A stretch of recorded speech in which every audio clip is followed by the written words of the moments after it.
Wonderful evening at Camelback Ranch in Glendale, Arizona. More Cactus League action under the lights as the Cleveland Indians are in to take on your Los Angeles Dodgers.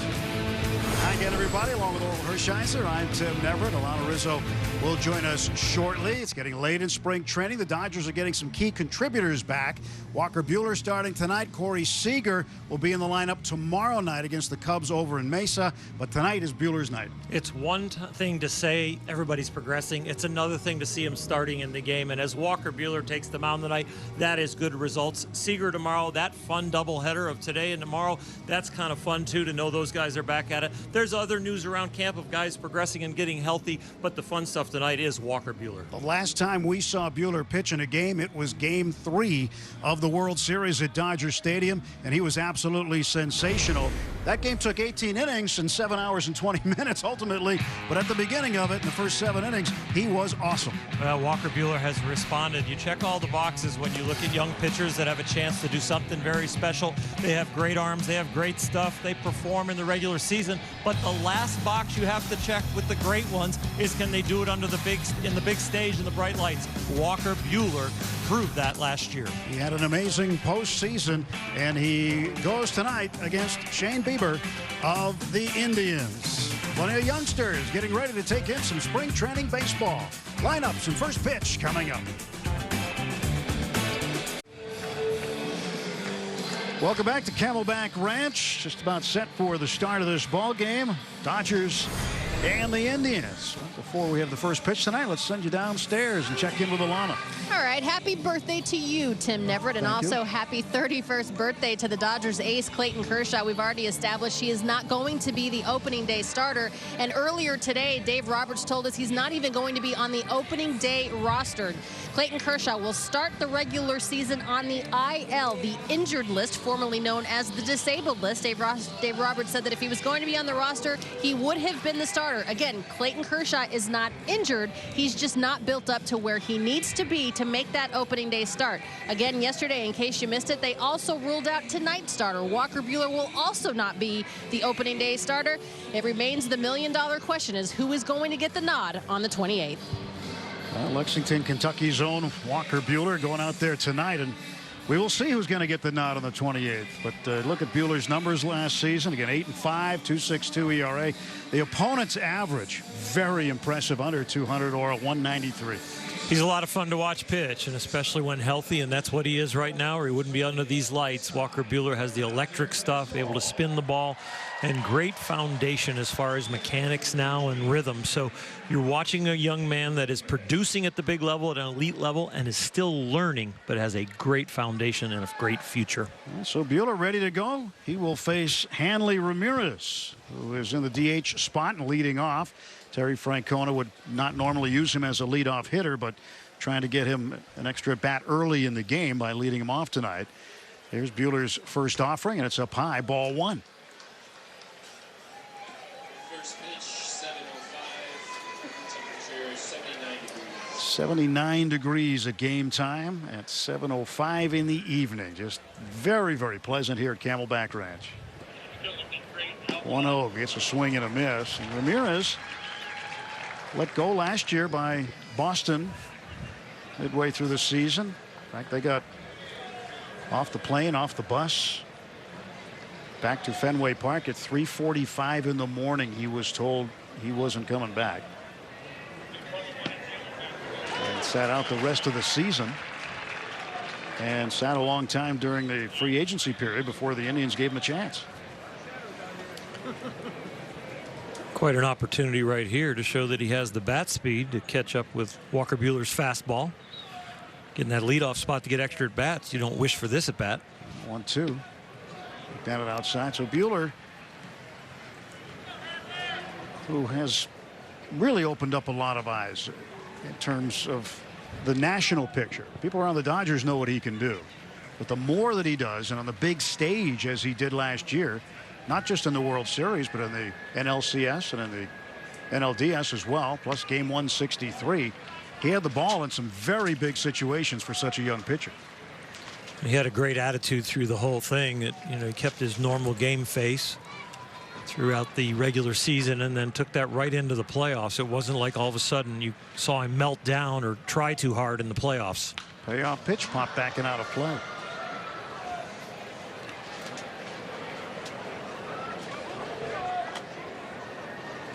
Walker Buehler out of Vanderbilt. Helped lead them to a national championship. So he's won everywhere he goes. He just wins. Yeah, ground ball to the right side, past a diving Miller and out into right field. Ramirez goes the other way on a 3-2 pitch, and the Indians have a base runner.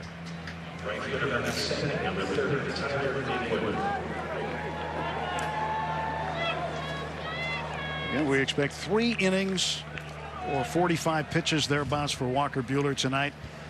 When he has been throwing his bullpen sessions, he's reported everything is normal. Remember, at the beginning of the spring training period, he just said it didn't feel quite right. It wasn't a pain issue or an injury issue.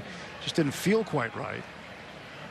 So he's going to get slow played anyway as Tyler Naquin sneaks one inside a third down the line. Peterson hurries to get it to the shortstop Castro. 2 hits right away. 2 on, nobody out for Cleveland. A couple of ground balls that find holes. Not striking out against Walker, putting the ball in play, giving yourself a chance. And that chance turned into a base hit.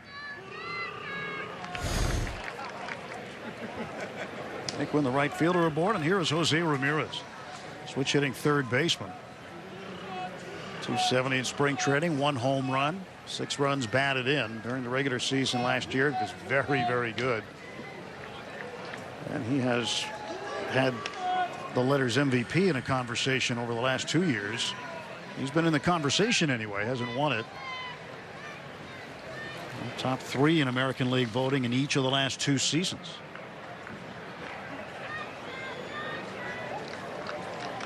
Ramirez off of second base, Naquin off of first, and Ramirez takes high, 1-1. Well, what's Walker going through right now? First Cactus League game. It's different pitching in the backfields. It's different pitching on the bullpen mounds. Now he's in the middle of the diamond. It was different from the first pitch because all of a sudden you think you're feeling it and you're into the count, but then all of a sudden you get first and second and no out, and now all of a sudden you're competing, and you've got to watch your adrenaline levels right here because you haven't had this yet. And so it's all about really speed of the game and controlling your mentality. If you feel like those juices are taking you to a place where you're going to be good, you keep them. If not, you try and calm down and concentrate. Swing and a miss. Well, there are so many things that stood out about his postseason performance last year. And in the World Series, remember, in the first inning against Boston in Game 3, it was a 1-2-3 inning, but it wasn't just 1-2-3. It was a 26-pitch 1-2-3 inning. And those were the most number of pitches ever thrown in World Series history in a 1-2-3 inning. He does get his fair share of foul balls because of his elite stuff. So normally another pitcher, they'd be putting that ball in play, maybe for a hit, maybe for an out.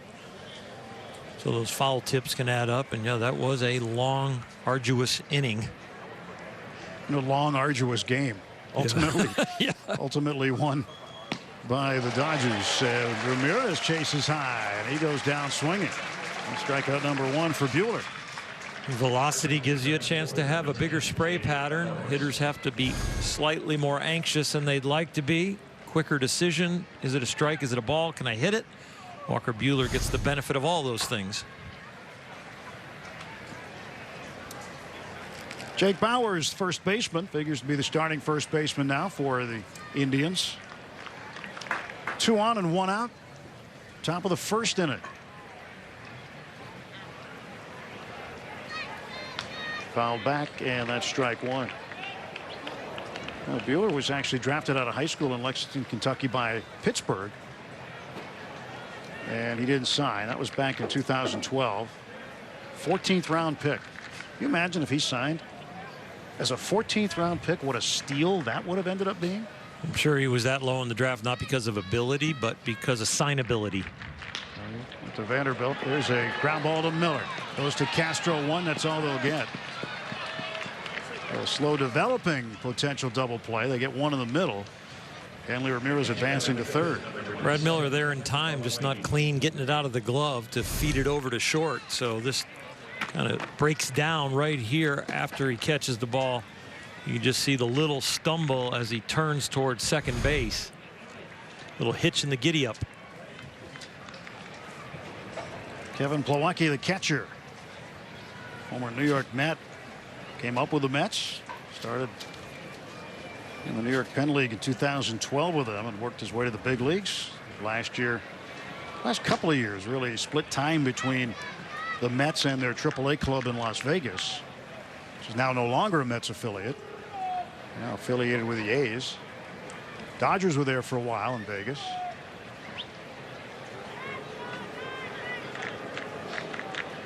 One ball, no strikes to Plawecki. Takes high. Well, last year with the Mets hit just .210. Appeared in 79 games for New York. Hello, this is Frankie Mancini. 2 balls and no strikes. We're waiting for it. How are you? Force out at second base. And Walker Buehler throws up a 0 in inning number 1. Dodgers coming to bat when we return. Well, Walker Buehler talking with Rick Honeycutt after the first half inning he has thrown tonight. He's looking pretty satisfied so far as he hung a 0. Did give up 2 hits. Max Muncy will bat second right behind Jock Peterson. A.J. Pollock, Bellinger, Freese, Martin Verdugo. The DH tonight hitting 7th, Brad Miller 8th, and Daniel Castro back in the lineup at shortstop. And he will hit 9th against right-hander Shane Bieber out of Laguna Hills, California. Having a very nice spring training, getting ready for the season, stretching out more than a strikeout an inning. Looks like things have come together very fast for him this spring. Former Gaucho at UC Santa Barbara. Bieber facing Jock Peterson. 7 for 37 on the spring is Jock. He takes a strike. He's got 7 hits. All of them are extra base hits. 3 home runs, 4 doubles. It's okay to mix a single in once in a while, but you take the extra bags. When Jock squares it up with his bat speed, it's going to be extra bases. And he doesn't hit a whole lot of balls on the ground. The Indians aren't even shifting against him in the infield.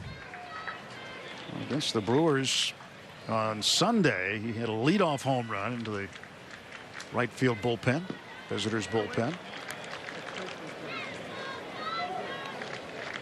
Well, average wise, I don't know if Jock's too concerned about the 189. I think, you know, we talk about the bat speed. You just mentioned that. I think he's just trying to make some really hard contact on certain pitches. So the approach oftentimes in spring training can be much different than it would be in a regular season game. There's Bieber's pitch. And he falls behind, and Peterson ahead, 3-1. Dave Roberts has talked a lot about the quality of Jock's at bats and what he has accomplished in a Dodger uniform and how that gives him a leg up on being the starter out in left field. Here's Bieber's 3-1 offering. Well, it's fouled off. Now we count full 3-2. It's interesting to face a guy like Jock in the leadoff hole, just coming out of the bullpen, the first batter, as a guy who has lightning in his bat. And you're out there just trying to get a feel for the strike zone in your pitches. But you know deep down one mistake could put you down 1-0 in a hurry. You'd have to think that sometimes Jock is thinking when he goes up first in a ball game that he wants to make it 1-0. Just get under this one. It's popped up to the infield. First baseman Bowers under it. They'll make the catch, and there's one gone. Bowers with the grab. And Bieber back with a baseball. He'll face Max Muncy. An interesting thing about Max, missed a handful of games because of tightness in his right forearm and wrist. Alana asked him last night, how did it happen? He said, you know, I don't know. Just kind of woke up that way. That was crazy to hear that quote. I don't know if it was a few too many swings in the batting cage and something just kind of seized up on him to prevent the motion. And, you know, he stretched it out a little bit, said he felt fine, but they, you know, were very precautious. The Dodgers were with him, and seems to be A-OK now. Anytime you have something in spring training, you're always extra cautious. 1-0 pitch. This one is lifted into left field. Lining it up, there's Greg Allen. Comes in to make the running catch. 2 out. I can remember many a night in spring training sleeping on my pitching arm the wrong way and waking up, and you don't even feel it. All the blood hasn't gone into it all night or for the last hour. And you're like picking it up, moving it around, trying to get the circulation back. Is my career over? Yeah. And you have enough swelling in your arm and your elbow and your shoulder, you know, and then you lay on it improperly. The passageways of blood to get down to your fingertips is not very clear. Why couldn't that have been my left arm? A.J. Pollock with 2 outs, nobody on, takes a strike.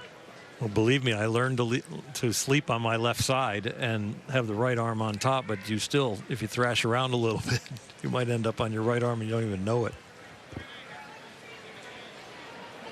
Well, pitchers have to be very careful with their pitching arm, hand, fingers. I even had one Hall of Fame pitcher when he was in his career, Greg Maddux, actually, one time went to shake his hand and he reached with his left hand instead of his right hand. He wouldn't shake hands with his right hand until he was done playing. Right.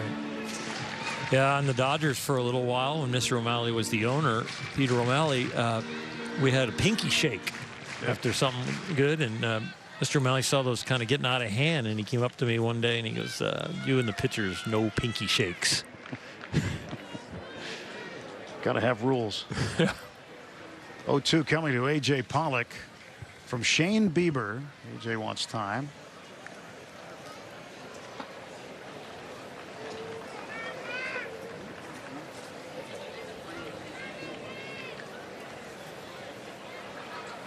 And fouled it back. Alana. Shakes as well as your opposite handshakes, and I raise you only getting tattoos on the opposite arm. I've talked to several pitchers that refuse to get any sort of ink on their throwing arm. They could be full sleeves on the other arm, full body tattoos, but they refuse to do it on the arm that makes the bucks. And that's probably smart. That's real smart. I don't have any ink, so I can't say that I've had that challenge, but A.J. Pollock goes down on strikes, and Shane Bieber retires the side in order. We'll go to the second. Walker Buehler coming back out. Scores. We head to the second inning. Walker Buehler's second inning of work. Along with Oral Hershiser and Alana Rizzo, Tim Neverett, glad you're with us tonight. Tuned into spring training baseball. After tonight, just 4 Cactus League games left, and then the Freeway Series before opening day. Pitch fouled back by Greg Allen, the left fielder. 419 in the spring. And that'll get you a spot in the Indians outfield. It'll probably be out there opening day in the lineup and left. 0-1 to Allen from Buehler. We'll wait just a second. you know, Tim, you talk about 4 Cactus League games left, and then you plot out Walker Buehler's schedule, and everything kind of hinges on health, of course. And everything hinges on, we'll see how he comes out of it tomorrow. That's what everybody talks about as guys are coming back or ramping up. But you could see him going as 3-45 today or so, and Rick Honeycutt watches that, and all of a sudden he comes out of it good, maybe 4-60 the next one. Bouncer to Miller, he one-hands it. Quick toss to get Allen, 1 out. Could that be in the Freeway Series against the Angels, possibly? And then maybe go out for 1 more, or maybe they say that's enough, but get it up to maybe 5-75 or 80. 5 innings, 75 pitches. But you could easily see him back in the rotation after just a few games into the season, maybe the second time around the rotation, or even the tail end of the first. Who knows how quick it comes.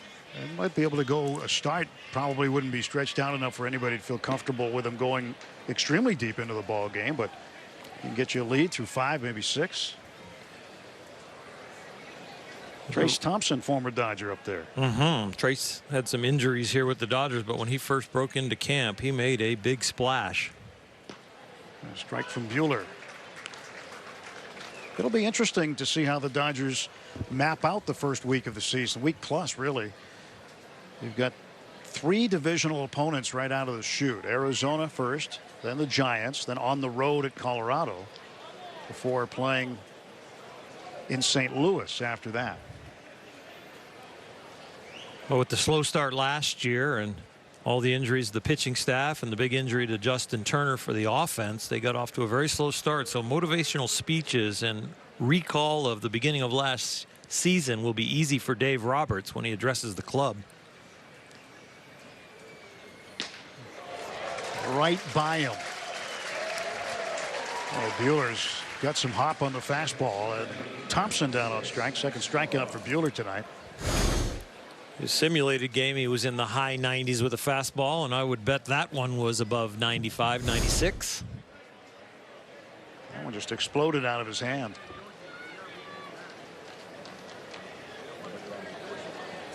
Max Moroff, second baseman. He was drafted and came through the Pirates system, made his big league debut in Pittsburgh, and now playing a couple of hours up the road in Cleveland.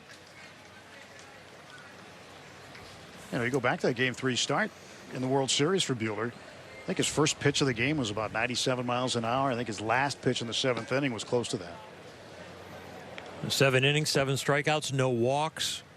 You watch that with youngsters under the lights that, you know, are they trying to avoid the bat or do they stick with their normal aggressiveness? And he was very aggressive. There's a strike to Moroff. 2 down, bases empty.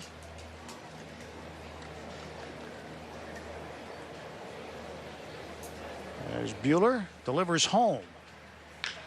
And a high bouncer to first. And right there's Muncy, takes it himself in a tidy inning for Walker Buehler. 1-2-3, go the Indians. An inning and a half, no score. Dodgers baseball on Sportsnet LA is brought to you by Carl's Jr., the Charborough Beyond Famous star. Only at Carl's Jr., where the food is the star.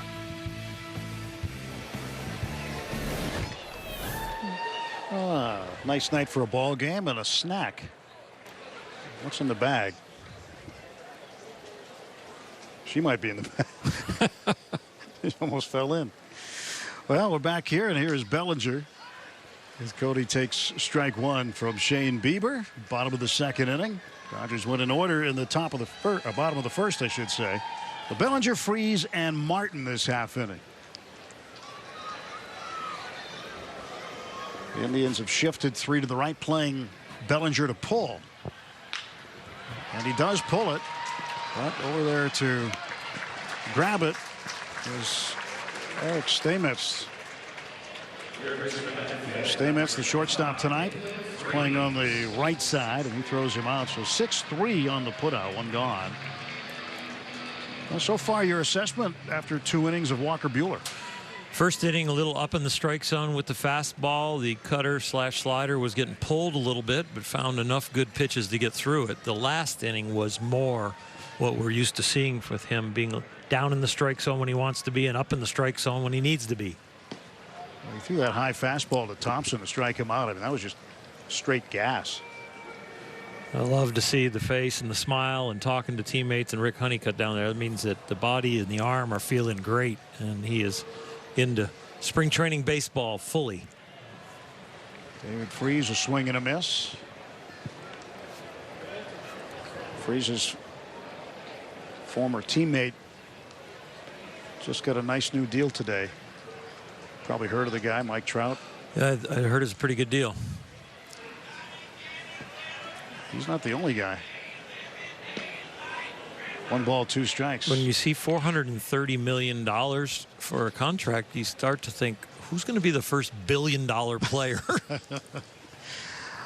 Yeah, it's amazing what the Angels have done with Trout. The Houston Astros locked up their young third baseman Alex Bregman today, too. There's a ground ball toward the middle. Steinmetz spinning, throwing on the hop, and he just gets Freese. A good play by Steinmetz. Freese retired. Nice spinning move up the middle, and then the bounce throw on purpose. Easier to get this ball on line. give your first baseman a chance with a nice long hop. What you lose in time getting it to first, you gain in accuracy. Russell Martin is the hitter. First time up tonight. 5 for 21 in the spring. 250.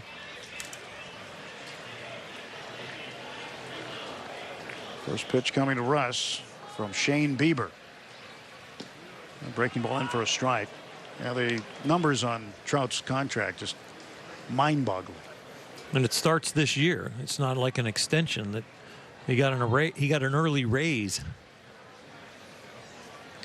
0-1. That's in the dirt. 1 ball, 1 strike. You look at those numbers since 2011. I mean, he's been in the top 5 in everything. 12-year, $426.5 million extension.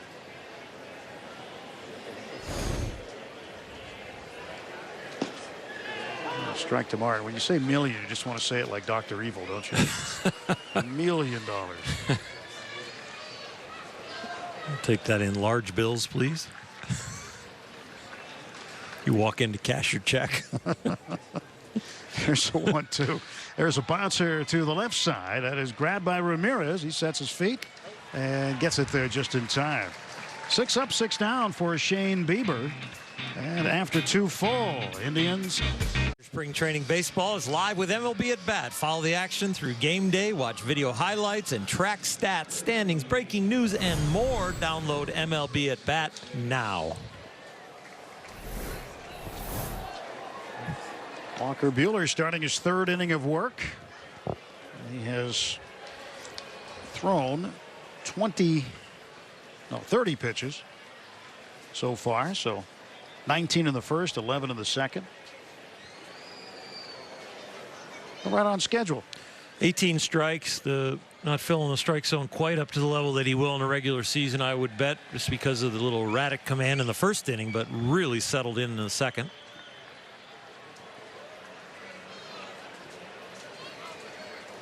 The ball got away, and waiting to go get it is Hanley Ramirez. Very expensive bat boy. He is. Hanley, as you know, he's a free spirit.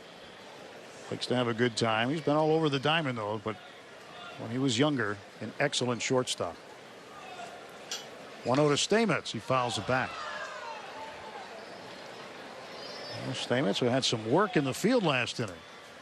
Had 2 infield assists on Cody Bellinger and David Freese. He will not be the regular shortstop for the Indians. That honor belongs to one of the best in the game, in Francisco Lindor, who is not in the lineup tonight. Lindor has a right calf strain. Played in a minor league game on Sunday, but he's making his way back, and he'll be ready certainly for opening day for the Indians. You start with those drills of running the arc of the infield to see if you can make the left turn, but not as abrupt as you have to make on the bases, and you slowly work your way into the games, and that's where he's at.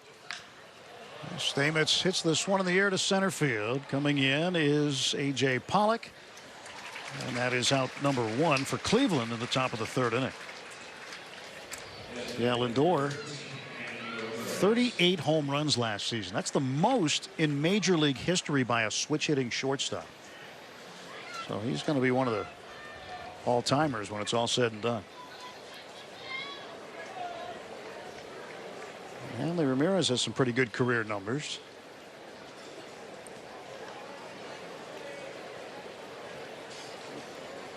Hanley won a National League batting title while with the Marlins. He takes a strike. And facing Buehler, who became the youngest Dodgers pitcher to throw 6 or more scoreless innings in a World Series game since Johnny Padres in 1955.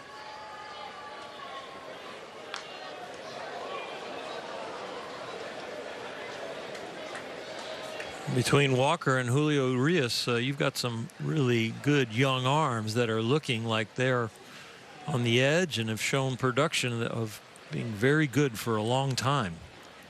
Yeah. Exciting for the future. How much does Rick Honeycutt enjoy that knowledge? He's got those guys to work with for a while. Yeah. 1-2 to Ramirez. The two young guys are probably going to outlast Rick's career. I don't know how many more years he's going to do it, but those two guys, hopefully those young guys are there past when Rick decides to hang it up. One out, nobody on, still scoreless, top of the third inning, and Ramirez wants just a little extra time.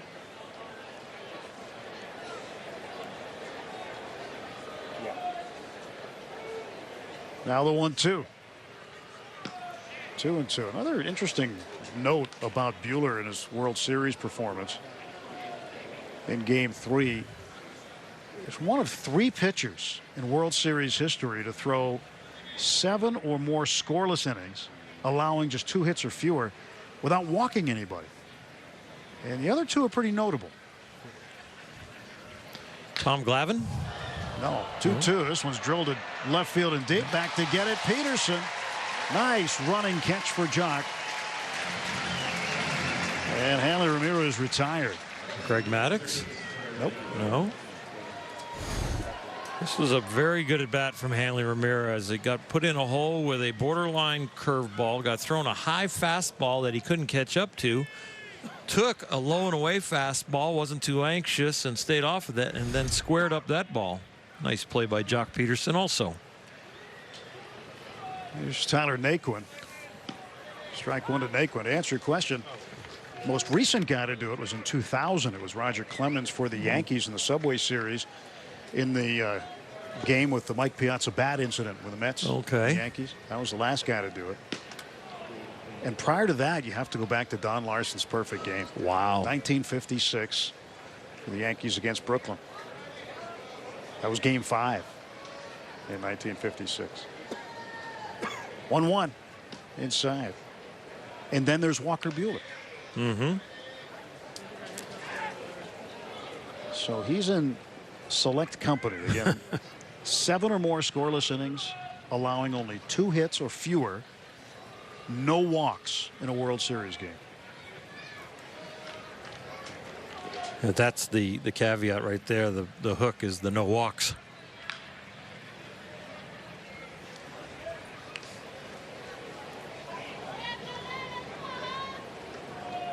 And for a guy at his age, at his experience level, to have the high level, high leverage performances he's had already, how can that affect him positively moving forward? It's just going to be outstanding experience for him.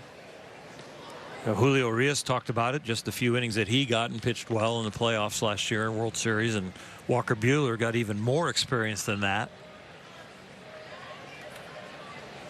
And both have had very rapid growth as far as their baseball intelligence. They both have great baseball minds. Payoff pitch. Slapped down toward the left field line. That's going to drop in fair. Peterson cuts it off. Fires to second base, and retreating to first is Naquin. He had a huge turnaround first base. A third hit for Cleveland tonight. And it's a 2-out single for Tyler Naquin with Jose Ramirez coming up next. Walker Buehler has the kind of ability that will make a big league hitter kind of back off his swing throughout the whole at bat because of the stuff.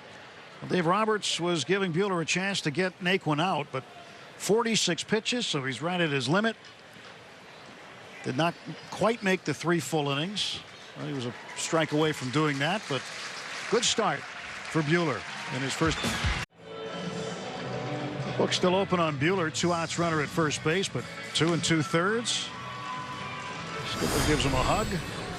2 strikeouts, no walks, and 3 hits. His top velocity 98.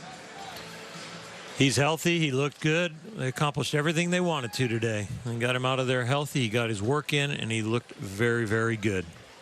Is there a little rust? The smile from Buehler and the smile on Honeycutt's face tells you everything went according to plan. And Yimi Garcia will take over. Yimi Garcia, along with Walker Buehler and Tony Cingrani and Adam Liberatore, all combined on that no-hitter last May in Mexico against the Padres. Garcia following Buehler here tonight. facing Jose Ramirez, switch hitter, batting left-handed. He struck out swinging in the first. 0 for 1 tonight.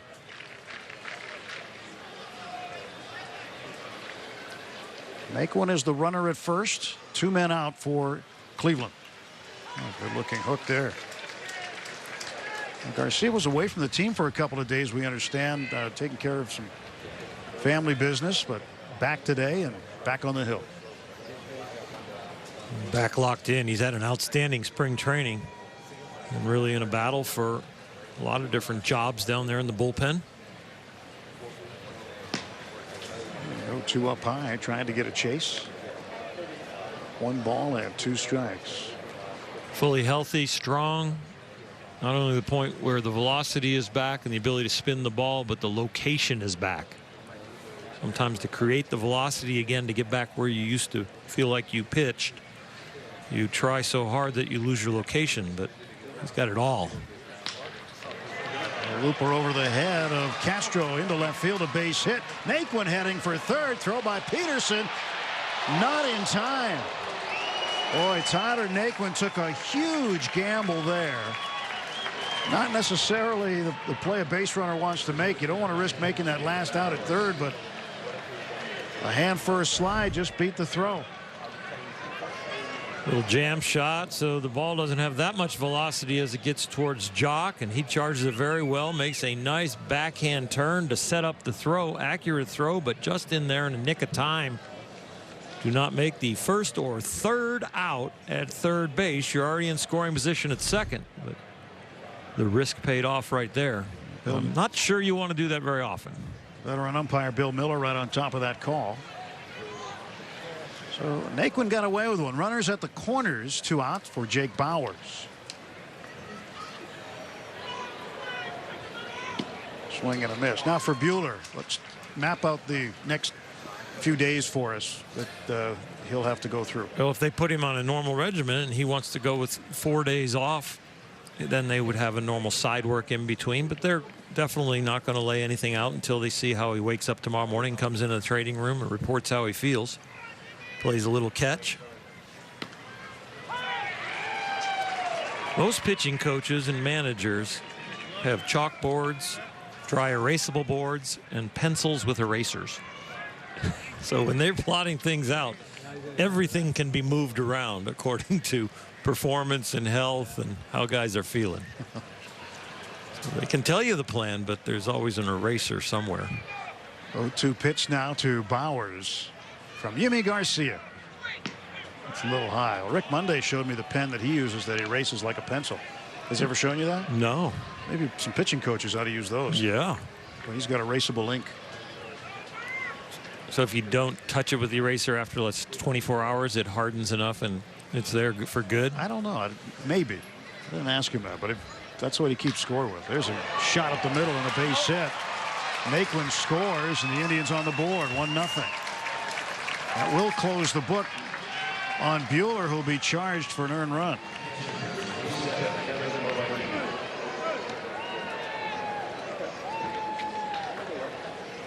Adam 3-2 also with 2 outs, and Naquin managed to reach. That's one where the scorebook is not going to tell the results of the day for Walker Buehler. You care less about what happened on the scoreboard and posting that 1 run. It was a very successful day for him. Kevin Plawecki with 2 on and 2 out.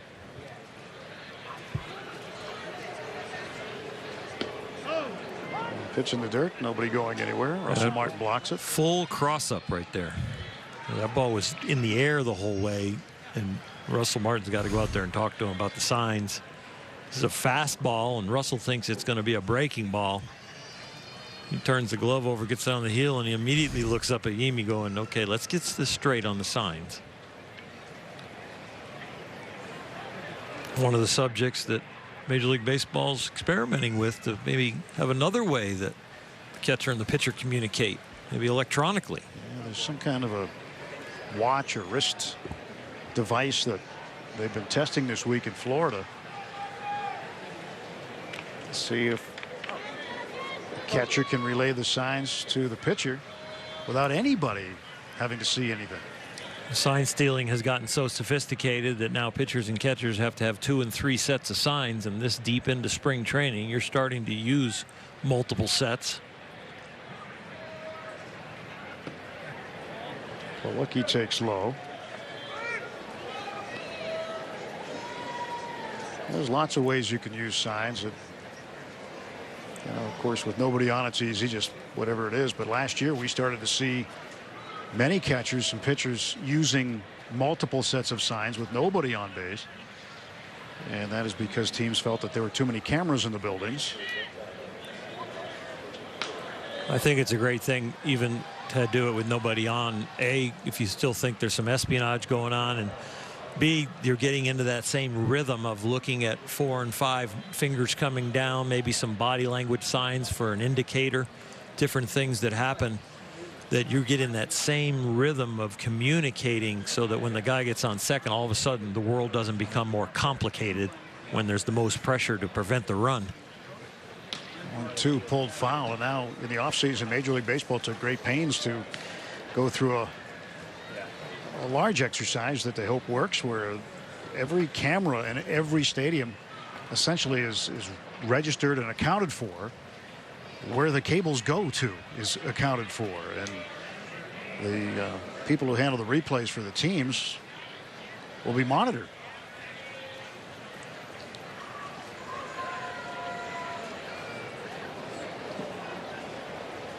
One, two, the count. 2 down, 2 on. 1-0 Indians. Garcia's pitch. Chuck swing a little low. A couple of hits off of Garcia from the Indians have been kind of center cut, firm fastballs, and they've just kind of put them in play. He hasn't really gotten hit around. The second hit a little harder up the middle. Just got to keep pounding the strike zone, but here at the 2-2 count, you can still try and make it look like a strike, end up a ball.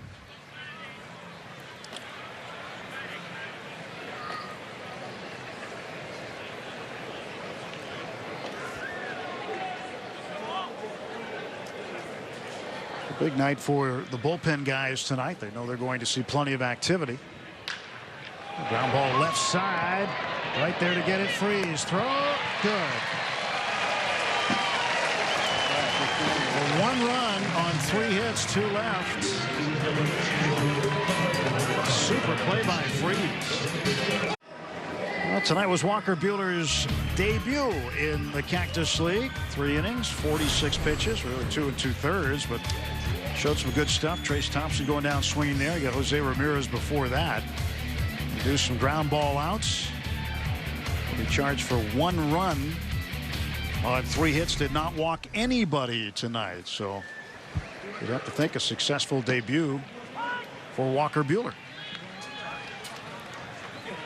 And his night pretty much through. So he heads off. Former Vanderbilt Commodore. There's Alex Verdugo facing Shane Bieber. Verdugo the DH tonight. 10 for 37. 270 average. Here comes the 1-1 Verdugo from Bieber. That's in for a strike. You know that whatever that subject is that people may have asked you about, and you say, I don't feel like talking about that, I'm tired of talking about that. Bieber gets this all the time. When he was pitching at Santa Barbara, the worst team to do this to him was Long Beach. Long Beach State. Every time he'd go there, they'd play all Justin Bieber songs over the PA just to rattle him. Yeah. And during Players Weekend, you know, where they could wear your own nickname on the back of your jersey, his was Not Justin. Perfect. Verdugo yanks this one foul up the first base side. But he still gets it everywhere he goes. Sure he does. When he gets off the team bus and walking into the hotel, the fans are gathered around anytime. Especially on the road, though.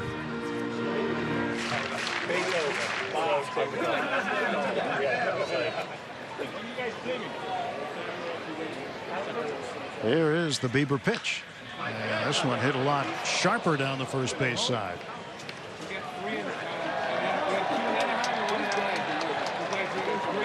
1-0 Indians here in the Dodger half of the third. Sometimes you have a name that's very famous and, you know, kind of common, and fans pick up on that because it's an easy target. Try Oral. You know, mine was a pretty easy target for a long time with visiting fans.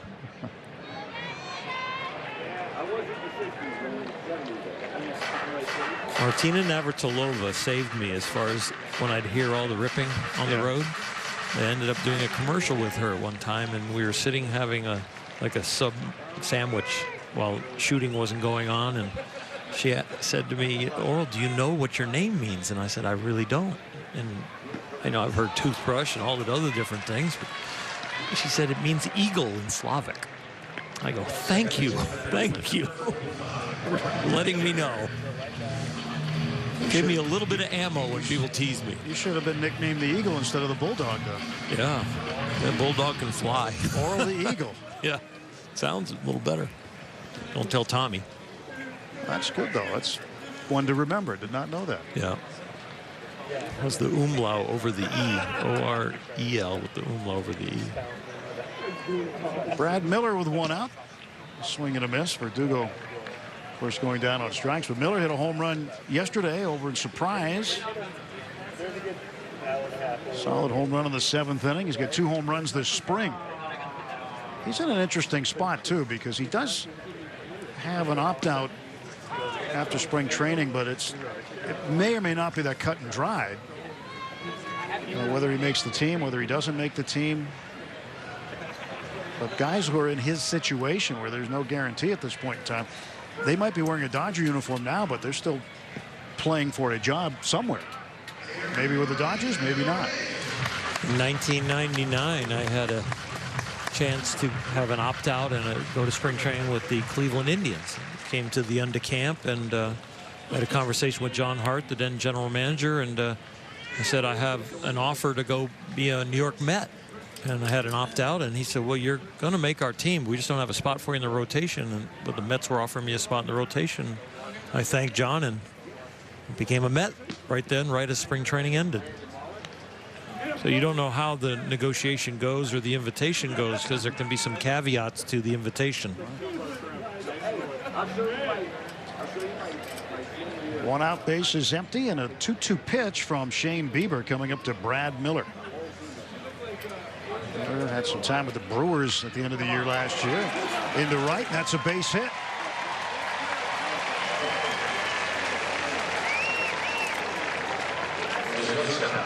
A one-out single for Brad Miller. Well, we've seen him turn around high fastballs, but right here, enough swing left to catch up to a breaking ball and then to elevate it.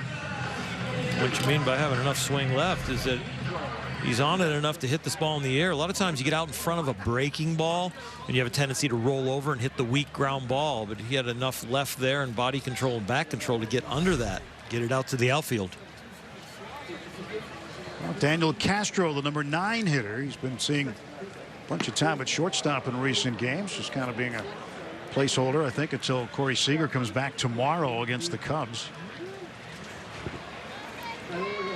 But been showing a good glove and a solid arm. What you can ask for as a minor leaguer, a guy trying to make a dent, is when you get the opportunity to perform, and he has performed very well. Not a bad bat either. 333, 8 for 24, and he lines one foul down by the rain tarp. A couple of Dodgers in the last couple of bats here with Brad Miller, and now Castro dropping the top hand to keep the bat on the path of the ball as long as possible.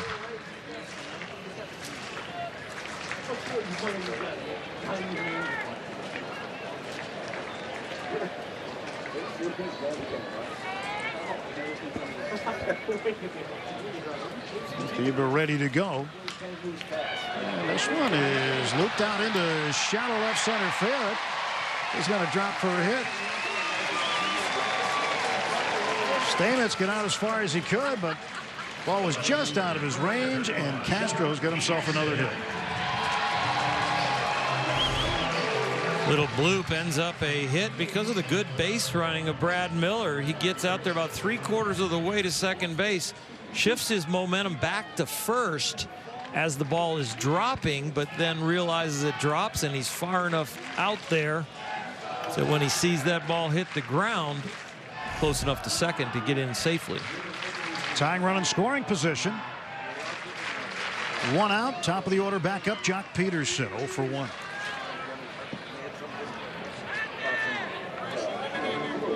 Peterson popped up to the first baseman Bowers to start the Dodger half of the first inning.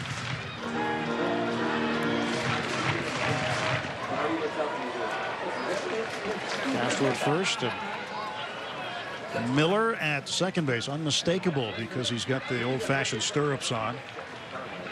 You like that old school look? Whatever gets you hits. Whatever gets people out.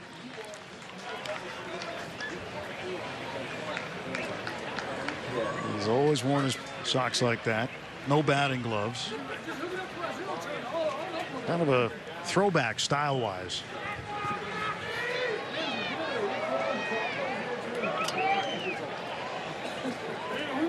2-0 pitch to Peterson. And he lets it go for a strike, 2-1.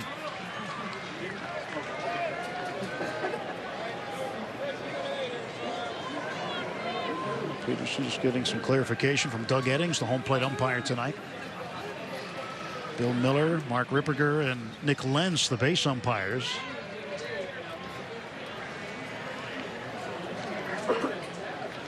You believe there's only 4 Cactus League games left after tonight?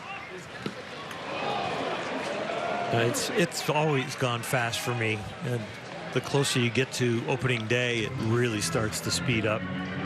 I know for the everyday players that are ready, these days get long, but for us that are anticipating the regular season a little bit differently as a fan or a broadcaster, it goes very fast, and it's going to be exciting to see all the final decisions and then get into the season. Ripped down the first base side, diving, stopped by Bowers, and he makes the out. Runners move up 90 feet, but a tremendous play by Bowers to save a run.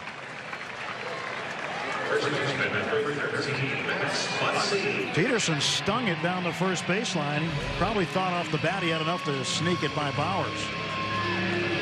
Stayed on that inside pitch very, very well. Keeps it fair, and when you hit it that hard down the line, the only thing that saves that from being a double is defensive positioning.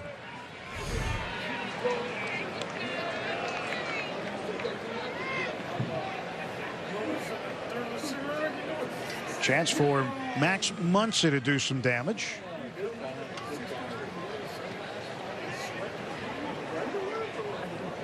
Muncy fly to left in the first, 0 for 1 tonight. He's ahead of that pitch.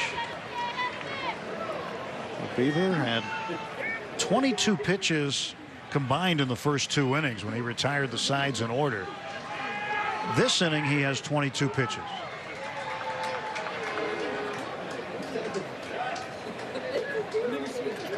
So 11 and 11 on average over the first 2, and now 22 this inning. This one is just foul. Muncy was trying to test Bowers again. We're talking a lot about Game 3 of the World Series, or when Walker Buehler was out there, but how about this guy? He had 2 shots to end the game. 13th inning. He pulled the one to right field.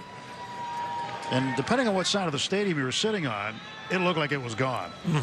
And the game was over, but it was a foul ball, just barely. And then in the 18th, he went to the opposite field and won it. And he goes down looking this time. Looked like a high pitch. And Max talking to Doug Eddings about the location. He thought it was a little up. Dodgers strand 2. They get 2 hits, and we'll head to the 4th. It's 1-0 Cleveland. Cleveland won, the Dodgers nothing. Top of the 4th. New pitcher on is Pedro Baez. Tell you about him in a little bit, but I'll tell you about the pitcher who started this one tonight. A few minutes ago, Alana Rizzo caught up with Walker Buehler. Walker, the last time you pitched in a game situation, it was Game 3 of the World Series. I would imagine it feels a bit different. However, how was the adrenaline tonight when you took the hill for the first time in spring? You know, I mean, you're always excited first time back out there, but a little all over the place, but we'll be all right. What did you make of the first 2 batters that you faced? And it seemed like you settled in after that. And certainly in that second inning, it seemed like the body slowed down as well. Yeah, I mean, it's going to happen your first time. Things are going to speed up a little bit, and I made some good pitches and I made some bad ones, but I feel good with my body. We're all over where you needed to be as far as velocity was concerned, hitting 99. Did it feel good as far as the velo? Yeah, I mean, I've talked pretty extensively about I can't really throw the ball slow, and that's where I feel like I need to be, and happy with that for sure. How thankful are you to finally just get out there? I know it's been slow played a little bit, but kind of ramping up to where you want to be for the regular season, finally getting to face hitters in a game. Yeah, part of the process, obviously, a little bit of slow play. We're almost at the end of the camp, and I'm just getting going, but I feel good with where we're at, and we've stuck to our plan, and I feel good. And Dave yesterday said that he finally ruled you out for the opening day start, you and Clayton Kershaw. Your thought about kind of in that first pass of the opening day roster and kind of being in that mix? Yeah, I'm just happy to make a team out of camp. This is my first time, so, once they tell me I'm on the team, I'll be ecstatic. I don't care when I throw. You're on the team. They had you go in 3 innings, 45 pitches tonight. You went 3 innings, or 2 2/3, I should say, with 46. How much was that on your mind of knowing you were only going to be able to go 3? Yeah, a little frustrated. Couldn't get the last guy out, so knew I was getting close, and you can always hear the guys in the bullpen. But, got my work in, and we'll move forward. It seemed like you were very relaxed in the dugout, smiling, just kind of joking with the guys. Good that you're feeling healthy and knowing that you're going the right direction. Yeah, I mean, that's how I'm kind of built. I think people kind of know on game days that's who I am, and I feel good about it. Great to see you back out there, Walker. Thank you. Thank you. All right, guys. All right, thanks, Alana. Once he's told he makes the team, I think he's got it made. I think he's on the team, but we do know now because Alana told us, and the news is out about on the injured list with Clayton Kershaw. So I don't know if Walker will start there or not. Throw to first by Baez, and Allen, who had the leadoff single, is back. Well, remember last night after Ross Stripling's outing, good outing too. He said he was just kind of laying in the weeds, or waiting in the weeds were his words. Just he was going to wait and see what they told him, bullpen or starter. Well, Allen goes. Martin guns it down to second, just a little too late. Stolen base for Greg Allen, his 3rd of the spring.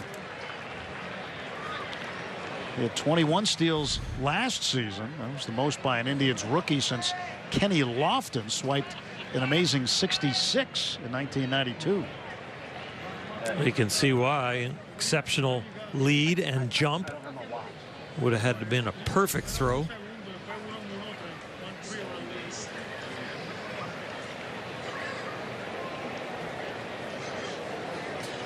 Trace Thompson takes low. Well, more on Stripling, but he was told later that he is in the rotation.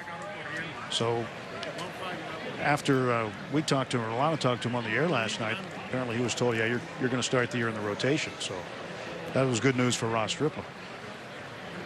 When they're stretching a guy out to be more of a long man or middle man in the bullpen, they usually stretch out only to 2 or 3 innings. But you stretch somebody out to 5 like that outing, you're needing them in that rotation.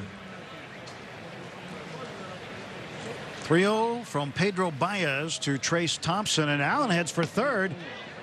And strike call to Thompson. No throw by Martin. Thompson thought it was ball 4. He headed down to first, but he's now back in the batter's box. And Martin just didn't have a good grip on it. Another stolen base for Allen. It's a good pitch to throw on, but just couldn't get it out of the glove. A high fastball that was called a strike. Enjoy receiving fastballs at that height if you got to try and throw out a runner. Now the count is full 3-2.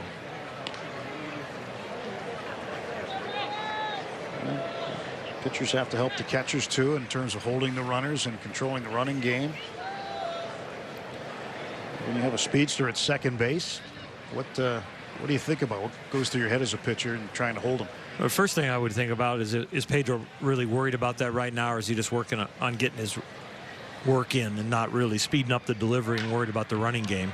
The infield in, a grounder right to Freeze. One down. If it's a young guy, you think it's something that needs to be addressed. If it's a guy who has trouble with that kind of situation, then it needs to be addressed. But with Pedro right now, the way he's throwing the ball in spring training, knowing he's going to be on the team and be one of the guys, he might be just out there kind of pitching for himself. So I don't get very critical with that.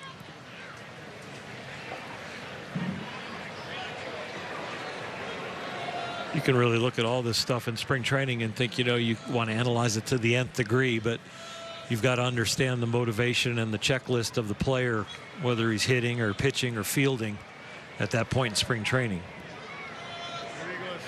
Yeah. Max Moroff, second baseman, and the infield drawn in, a wave and a miss.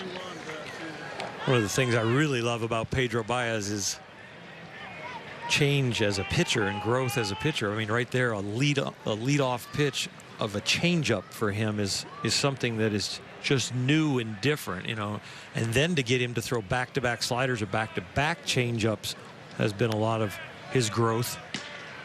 But it's really made him into, from a guy with dominant stuff and a two-pitch pitcher, fastball slider, but rarely throwing the slider, to somebody who is a three-pitch pitcher, not a two-pitch thrower. He followed up that changeup with a 95-mile-an-hour heater. 1-1 to Moroff. A little bit below the knees. And back to the changeup right there. Confidence to throw it with a man in scoring position, and confidence to throw it with a man on third, and trusting your catcher that you can get it in the right area and he can block it if he needs to.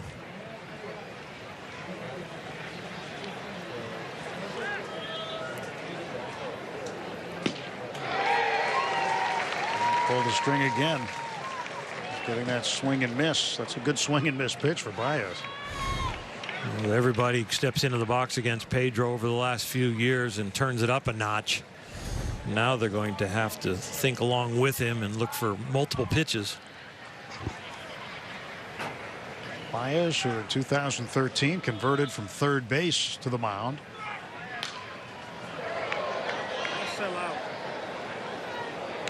Wasn't consistent enough at the plate, so like a number of guys do who are position players who have struggles with the bat, want to stay in the game, they've got a solid arm, they try pitching. Works for some, doesn't work for everybody. It has worked out for Pedro. One out, and again the infield in, pitch is high, now that'll fill the count.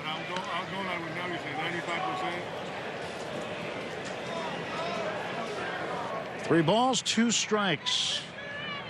And Max Moroff at the plate for the Tribe.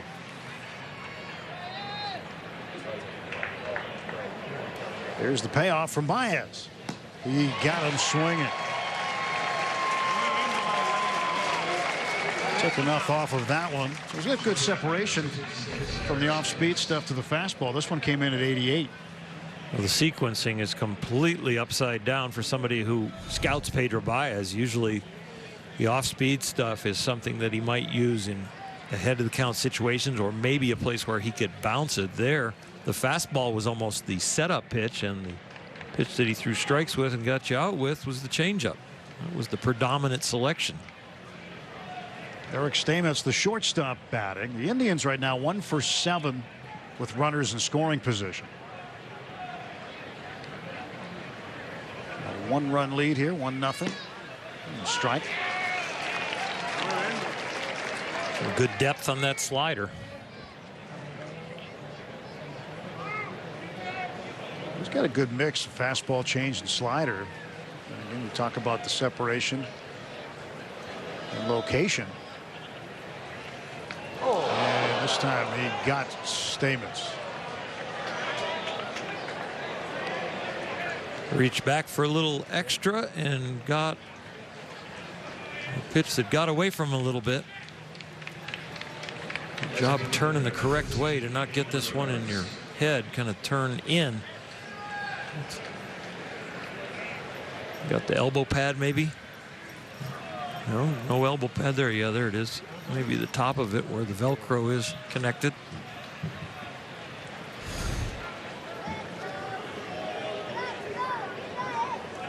Looks to be okay. First and third and 2 out for Hanley Ramirez. Third plate appearance for Ramirez. Singled his first time up to right field and hit a laser beam to left that was tracked down by Jock Peterson in the third.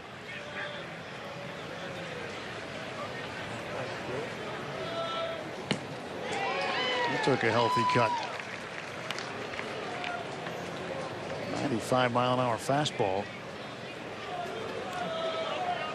Hanley had a good at bat his last at bat. He really battled. Walker Buehler hit a line out to left field near the warning track. Jock Peterson tracked it down in a very nice way.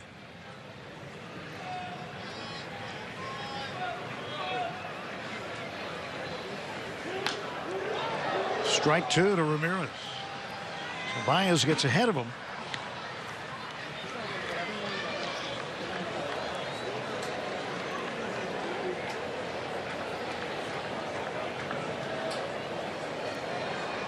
Pedro Baez, the third pitcher used by Dave Roberts tonight. Yimi Garcia just won a third of an inning, backing up Walker Buehler.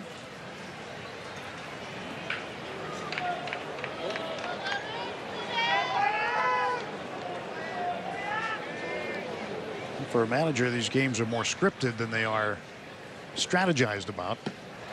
And Ramirez chases strike 3. So Baez gets out of the inning, and the Indians leave 2. Cleveland 1, the Dodgers nothing. Heading to the home half of the 4th inning with Orel Hershiser and Alana Rizzo. I'm Tim Neverick. Glad you're with us here, tuned into Dodger baseball tonight. See the skipper, Terry Francona, has been around a bit. His first big league managing job with the Phillies. He was with Boston, won a World Series there, and been now in Cleveland for a while. Terry's one of the more free-spirited guys that you're going to meet, one of the more entertaining managers, but when you talk to players that play for him, they love him. A.J. Pollock takes the ball. I loved my time when I worked Sunday Night Baseball with him. We had a whole season together. That was an absolute blast. Loves to have fun. Managed in the White Sox organization in Double-A, where one of his students was Michael Jordan. But he does a lot of things. He rides a scooter to the ballpark, and he also jumps out of airplanes. This was this week. The Indians tweeted this out. I guess that's what you do on a day off in Arizona. Jump out of a perfectly good airplane. Does that look fun? He'll make it sound fun, but I'm not sure he's having fun. He swims an awful lot to work out and was in a pool with a Navy SEAL, and I guess they started chatting about jumping out of an airplane, and he had him check into, somebody within the Indians organization checked into the best skydiving school around, and he made an appointment. Went and did it. He was a good player in his day, good first baseman. He had some injuries too, knee problems, and a number of people say that if he didn't have those injuries, he would have really made a mark as a player. Made a mark anyway, but he would have made a bigger mark.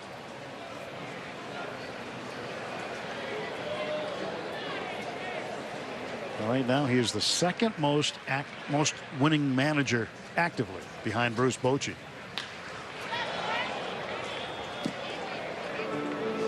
His very first spring training game to get used to broadcasting with ESPN was he forgot his suit pants. So he then figured that out about a half hour before he had to go to the ballpark. He ran across the street to a department store and bought, like, you know, whatever suit he could find off the rack in like 10 minutes. And it was like, you know, about $175 suit. It wasn't a real expensive suit. Wasn't that well made. A long way to right, and this ball is gone. A home run for Pollock. And he's tied it at 1. A.J. Pollock, his second home run of the Cactus League season.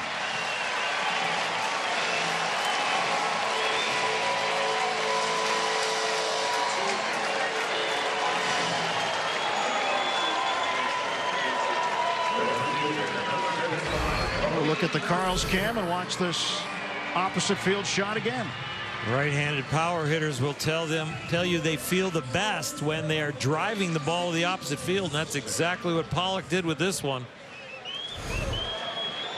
He can hit it out to all 3 fields. New ball game at a run apiece. Bellinger looking for some of the same. He takes a strike. So to finish up on the spring training story with Terry Francona, so he gets the suit on at the ballpark about 10 minutes before we're going to do the open, and all of a sudden comes out of the bathroom and says to the stagehand, "We've got an issue." And she's like, "What's the issue?" The zipper and the pants had ripped when he went in there to put them on so quick because he didn't get his leg into the hole or something. So now they had to duct tape his pants together before the open on ESPN and go to a tighter camera angle when they came to the 3 of us. TV special effects. There's so many stories like that with Tito. He invited it out that night after the game to a restaurant that he had been to for like 15 years. He got lost. To the restaurant he invited you to. Right? That's beautiful. He's probably too busy playing cribbage. He's the best. Yeah. He loves cribbage. He is super smart, but he's kind of like the absent-minded professor in certain areas. David Freese batting with 1 out in a tie game. A swing and a miss. And the shot we have of Terry along the railing of the dugout. His sergeant at arms has been with him for a long time in Boston and now in Cleveland. Brad Mills. Millsy was in the Dodgers organization as the AAA manager in Las Vegas before, so he's familiar with the Dodgers. But he has been by Francona's side for a long time.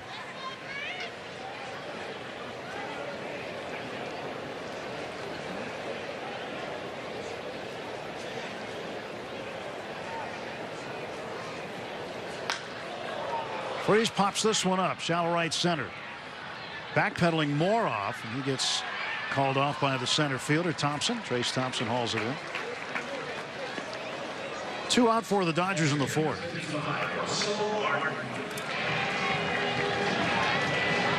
Good crowd here on this Tuesday night. This is the 2nd of 3 consecutive night games the Dodgers will play. Tomorrow night on the other side of the valley in Mesa, they'll play the Chicago Cubs. And then Thursday they'll go back to afternoon play against the Brewers. That'll be in Maryville.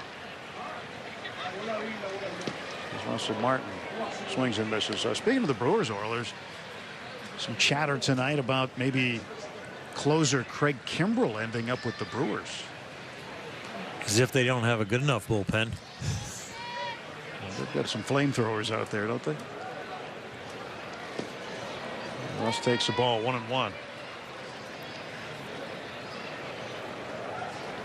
Yeah, if I'm not mistaken, I believe that Russell Martin may have played for Brad Mills in Las Vegas when he was coming up through the minor league system. He and Matt Kemp, guys like that. And Russell hammers this one to center field and deep. Back goes Thompson. It's gone off the batter's eye. Russ Martin with his 2nd spring training home run, and the Dodgers lead it 2-1.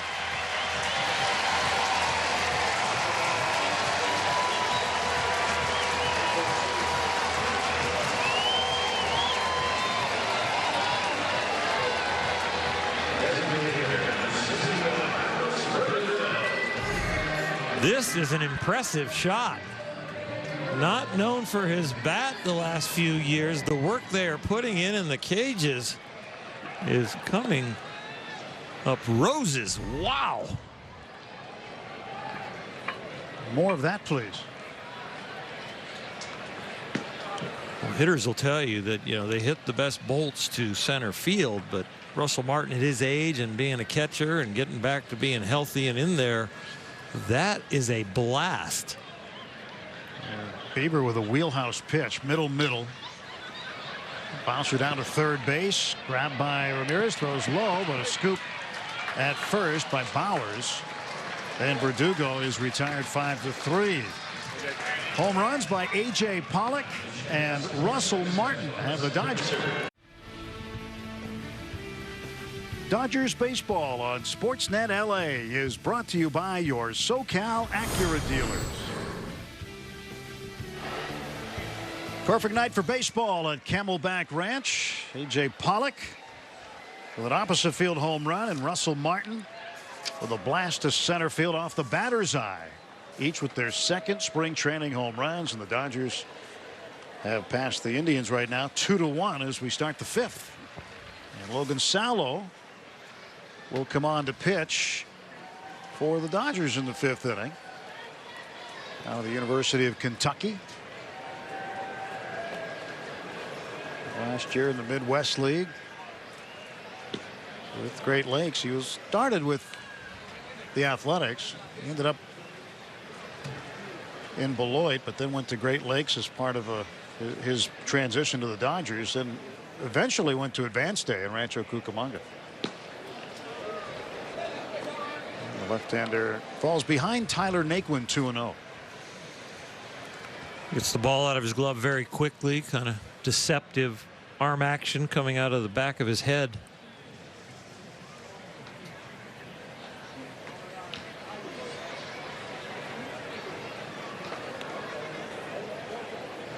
Sallow was taken by the A's in the 6th round in 2017.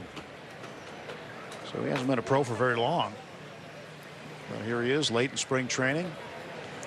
Year 2 as a pro. Pitching in a big league game. And Naquin hits one that is slicing into the left center field gap, and over to play it is Pollock for the out.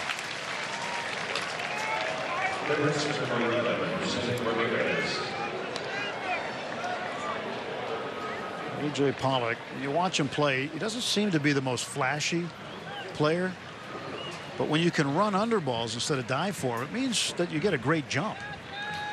He's a big man, and he gets that frame moving pretty good in the correct direction. He covers a lot of ground out there. Jose Ramirez, third time up. He's 1 for 2. Batting right-handed now against the lefty Sallow.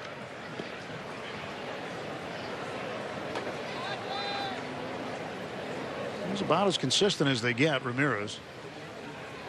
Been very, very good for this Indians club. Pitch fouled back. Last couple of seasons, Jose Ramirez has had more extra base hits than anybody in Major League Baseball. 172 over 2 seasons.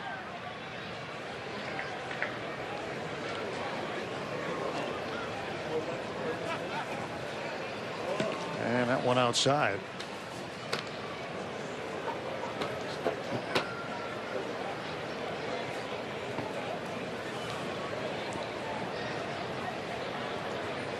Two balls and a strike to Ramirez.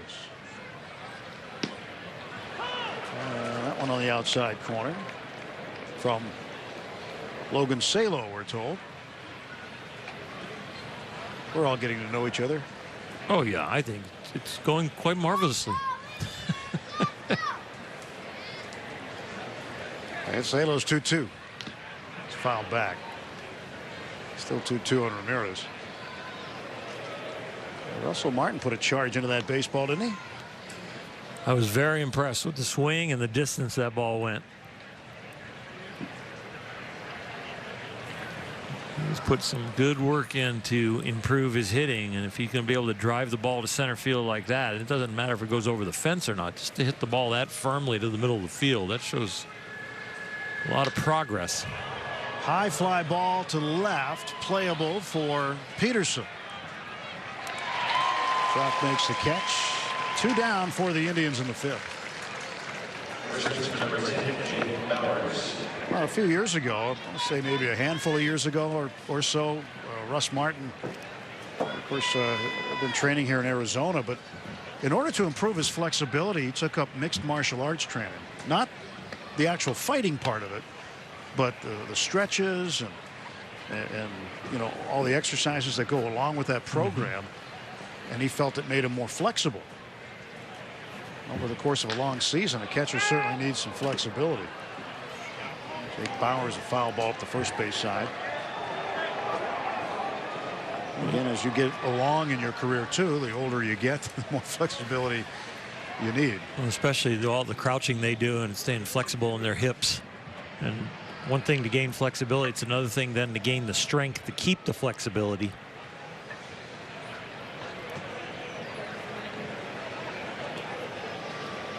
High target set, and it's outside. And you know, Martin likes to play in the field too.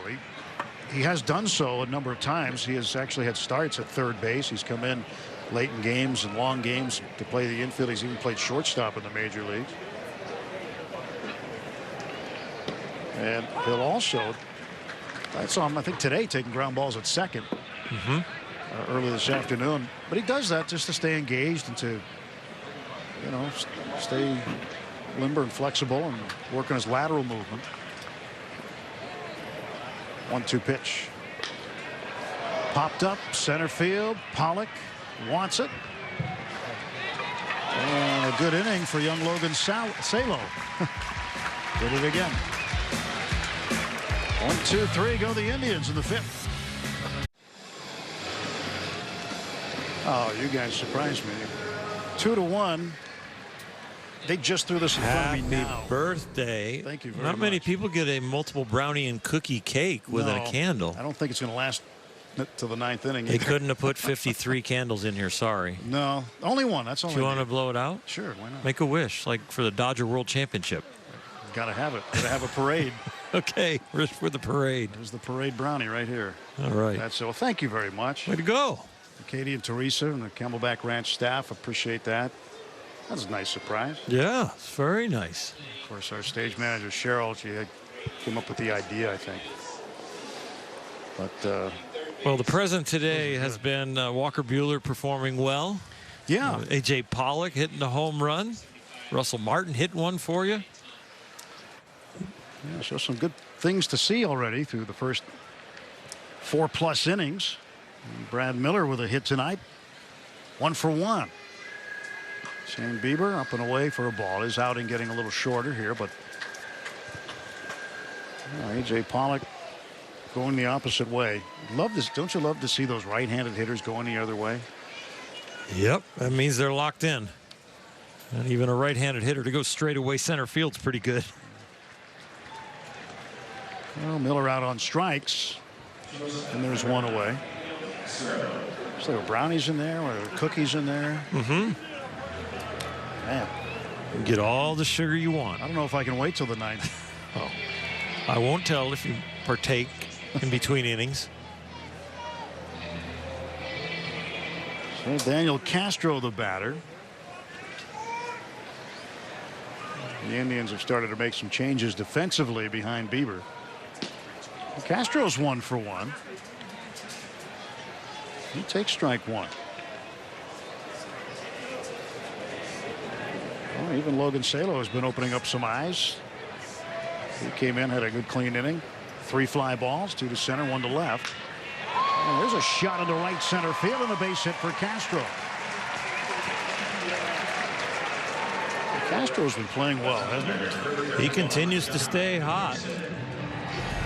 Single in his last at bat. This one hit a lot better. And we talk about right-handed hitters going to the opposite field and driving the ball. He does just that.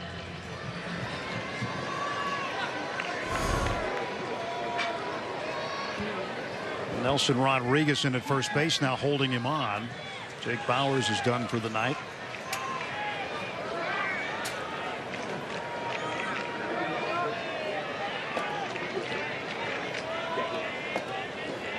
Back to the top of the order, and Jock Peterson 0 for 2.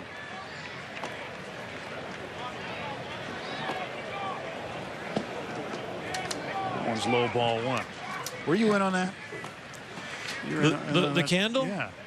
I can't say I was involved in that. I've been here busy working with you, so I I, don't know how they couldn't do be it. working on the birthday surprise How and do you stuff. do that, though? How do you produce a birthday candle in the middle of a ball game?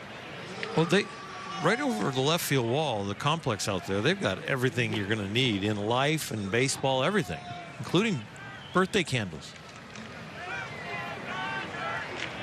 Well, thank you, everybody.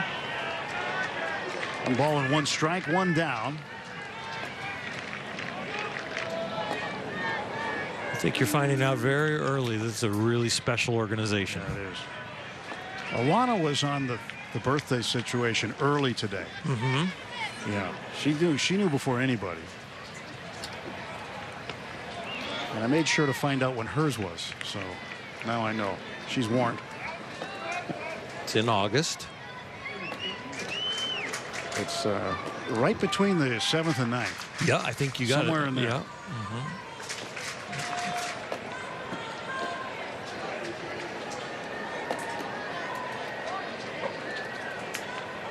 I think it's her grandmother's birthday today. It is. 2-1 to Peterson. Shows bunt and pulls the bat back, takes a strike.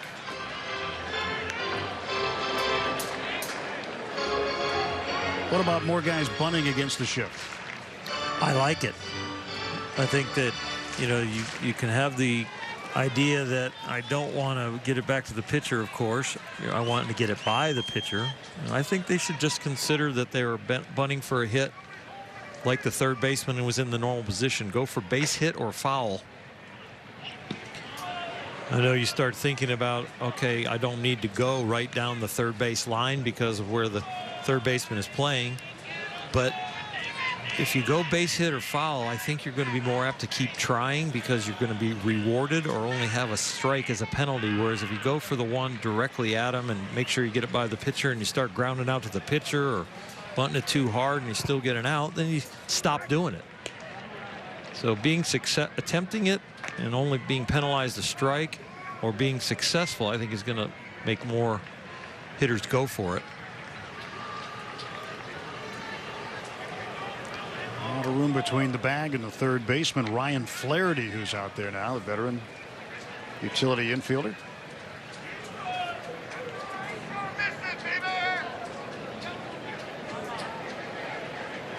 Peterson with a 3-2 count, 1 out. So we'll see if Daniel Castro's on the move on his 3-2 pitch. Try to stay out of a double play. There he goes. And Peterson looks at strike 3, and the throw bounces off Castro. He's on his way to third. The throw not in time. So nearly a strike him out, throw him out. But the throw by Plawecki hits the base runner Castro, and Castro takes the extra 90 feet.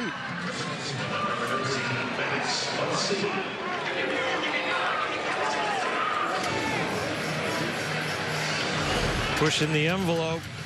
Start the runner. The strikeout happens. The throw needs to be on the bag. It's not into the runner. Castro then sees it gets away. Doesn't get away that far. It's going to be bang, bang, but watch the ball bounce up. Ball's going to probably be there in time, just not the right trajectory. Runner at third and 2 down for Max Muncy. Muncy's 0 for 2. Flied to left in the first, struck out looking in the third inning on what he thought was a pitch a little bit up and out of the strike zone, but he was rung up by Doug Eddings.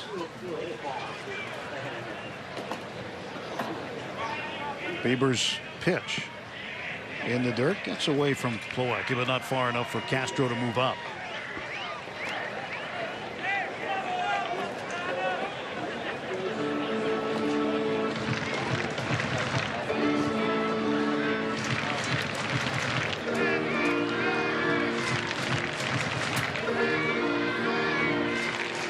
It's getting late in the night for Shane Bieber.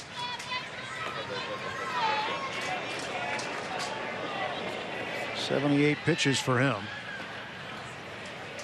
That's the 79th, and it results in strike 2. It's a really good curveball.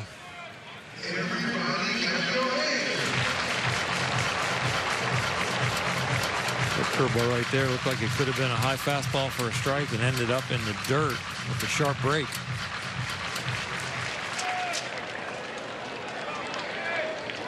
Look at the rotation of the Indians. Bieber probably going to be the 5th guy. Got some good starting pitching. Corey Kluber. Of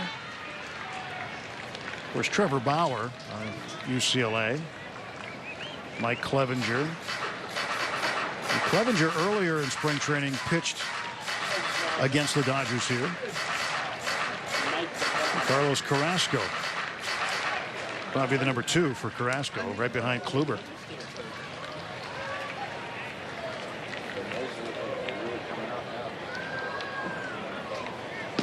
Strike 3 called for the second time tonight. Max Muncy goes down on strikes. Thank you very much. Maybe the wish comes true.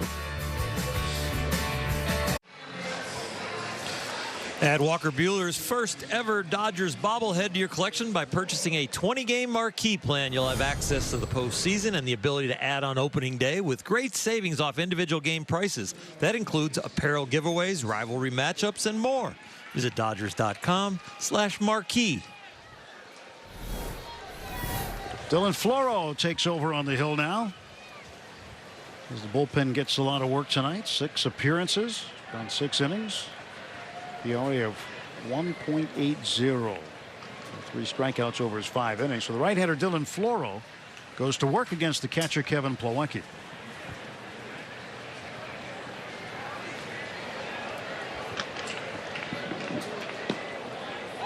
Just missing inside. What do you like about Floro?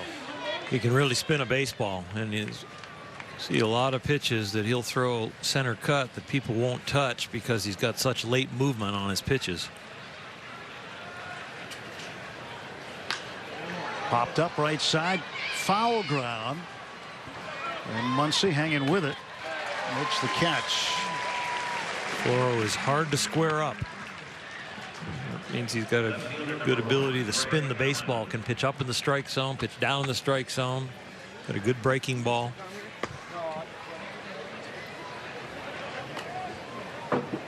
Floro, a Titan from Cal State Fullerton.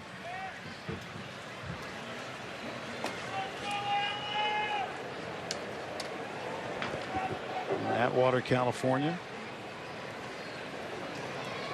Floro pitching to Greg Allen. Shows bunt, trying to draw in David Freese at third. Interesting story about a former Indian who's now an Indian again, Carlos Santana. He's not in the lineup tonight. He did something with the Phillies last year. We found out yesterday. As Allen hits one down the left field side, and that's a foul ball.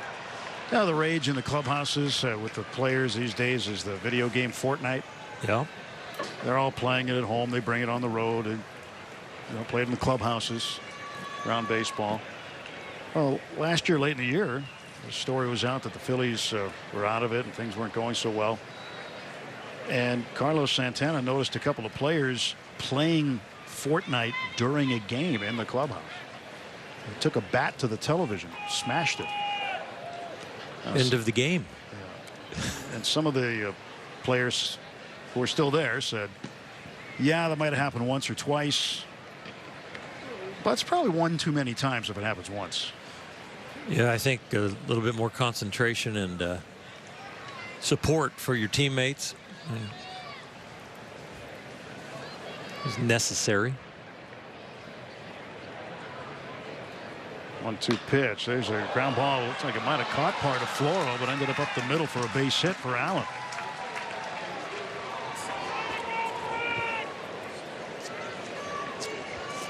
And I don't have anything against Fortnite, but I don't think you want to see it in the clubhouse. Shot back up the middle. A little bit of a flinch by Dillon, thinking he might get hit, kind of bracing for it. Fortunately, just misses him. You can't think about that when you're pitching, that they could hit it back at you. You just got to compete and then react. Trace Thompson is 0 for 2. Struck out in the second inning, grounded to third in the fourth. Strike 1 to him from Floro.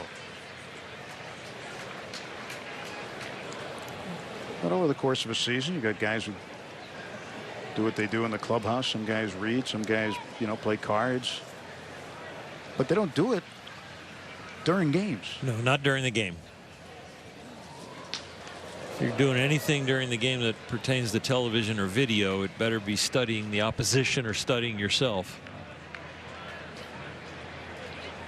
Well, Santana, as we understand, is thrilled to be back with Cleveland. And he's got the perfect name to play in Cleveland, the home of the Rock and Roll Hall of Fame. Carlos Santana.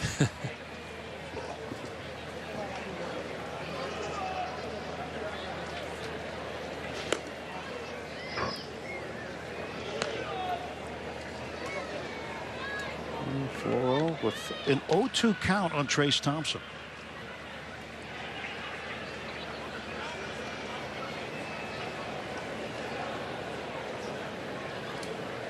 Floro originally drafted by Tampa Bay, but didn't sign in 2009 out of his senior year in high school. Could have turned pro then, but he committed to go to Cal State Fullerton instead.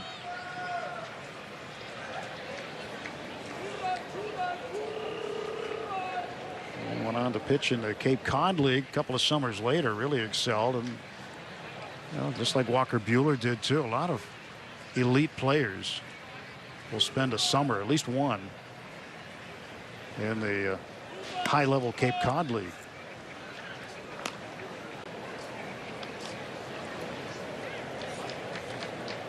I never got to play in that league. I was a suspect all through amateur ball. I was cut from my high school team until my junior year. I was cut from my college team until my junior year. Only one good solid year, junior year. Got drafted in the 17th round. I didn't get to see some of those. Oh, Russell Martin's throw just a hair too late. His second stolen base for Allen. Another good jump. He has exceptional length on his lead. And then if he gets just a decent break with his wheels, he's got enough room that he gathered early in his quest to steal the base. He's off and running. Good first step. Slides to the outside part of the bag. Just barely avoids the tag. He's stolen second twice, and then back in the fourth, stole third too. So he's going to be a weapon for Terry Francona, running the bases like that.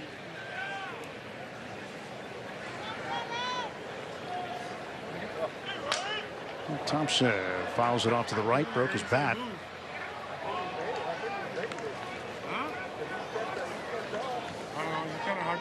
That's one thing about baseball too. In recent years, you just don't see stolen bases like you used to.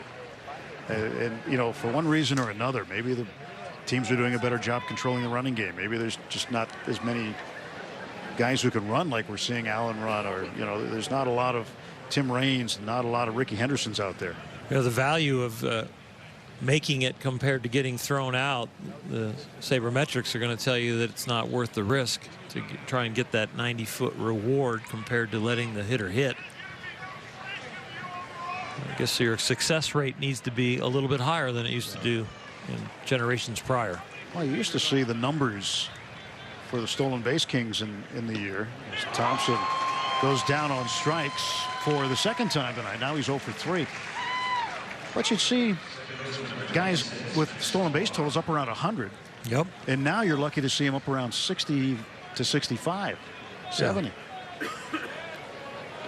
I think Billy Hamilton's as fast as maybe Vince Coleman was.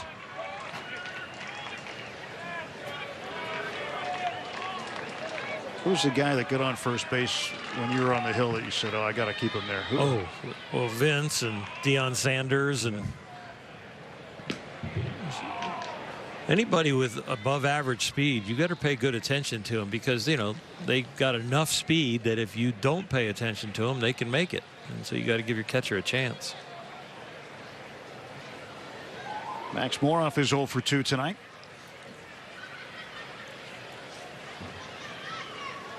So I always thought you had better defense behind you too when you did a good job nullifying the running game, because now your shortstop, second baseman, third baseman don't have to worry about leaning towards that bag. They can position themselves a little bit better according to the hitter and not according to, I need to be close enough to second base to get there in case the guy steals, because the pitcher doesn't take care of the running game, so they probably are going.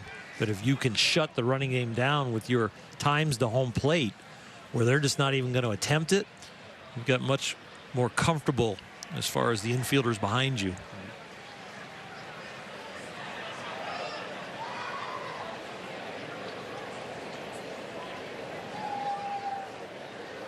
It certainly is an art. There's a lot to it in terms of stealing bases. And Moroff strikes out for the second time tonight. A.J. Pollock will lead off when we come back in the Dodgers half of the sixth. Dodgers 2, Indians 1. A.J. Pollock tied the game in the bottom of the fourth inning. Dodgers found themselves down 1-0, but Bieber's pitch a little bit above the knees, and Pollock drove it out to the opposite field to make it 1-1. And then how about Russell Martin with 2 outs? His second spring training home run off the batter's eye. And that's where we stand right now, 2-1. And Pollock, as he led off the fourth, now leads off in the bottom of the sixth. Cody Bellinger will follow, then David Freese.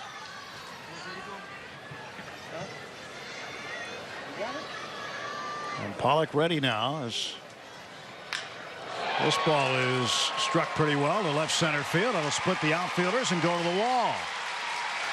And Pollock is going to turn second. He's on his way to third. Here comes the relay, and he is out. A double for Pollock. And he makes the first out of the sixth inning at third base.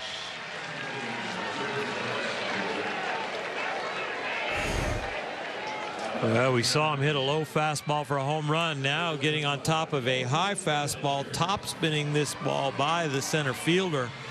And once it reaches into the gap, he starts smelling 3. And this is another one of those philosophies in spring training. See how far you can stretch it. Get familiar with the speed of the game so that when the regular season starts, you don't make that out. So he probably will put that in the memory bank and be pulling up come opening day. Bellinger hammers this one just foul down the first base side. Justin Grimm takes over for Shane Bieber. 9th appearance of the spring. He's 1-0 with a 1.08 ERA. Grimm in the ball game for Bieber. Bieber ended up going 5 full. Reached his goal tonight of doing that.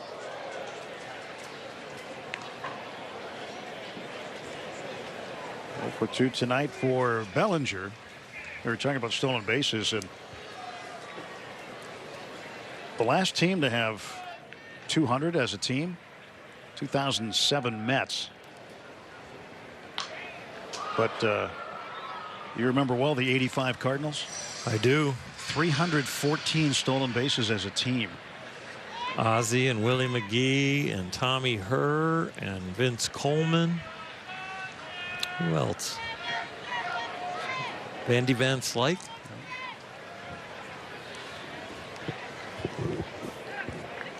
He knocked us out in the playoffs.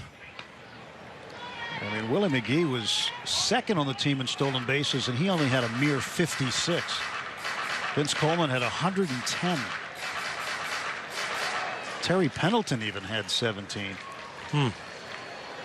Tommy Herr, 100 RBIs, less than 10 home runs because of all those bags in front of him, hitting third. 110 RBIs. 110 RBIs. 2-2 to Cody Bellinger. Facing the Cleveland shift. And that one's way inside. He had a jackknife to get out of the way. But the Cardinals at that time, they really put a roster together that fit their ballpark and their playing surface especially.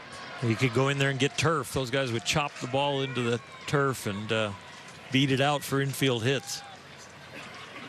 Payoff pitch to Bellinger from Grimm. On the ground and safe. Base hit, just beat it out. Chris Taylor and Cody Bellinger, the fastest Dodgers, and Cody showing his wheels off right there. Very rarely do you take somebody who plays first base, move them to the outfield, and they shine out there, but Cody will shine anywhere with his arm and these wheels. It's not even full speed. That's enough to get there. That's it for Grimm. Left-hander coming on for Cleveland. We'll take a pitching change, timeout. Dodgers 2, Indians 1. The Dodgers with a 2-1 lead over the Indians. Dodgers having a great time.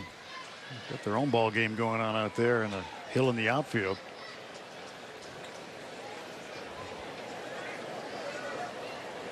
Well, making friends at the ballpark. Here's Tyler Olson, left-hander, who had about as good a start to spring training as you can possibly have. He's facing David Freese and delivers a strike. You can't get any better than throwing an immaculate inning, and he did so in his spring debut against Arizona on the 24th of February. You don't see a lot of those.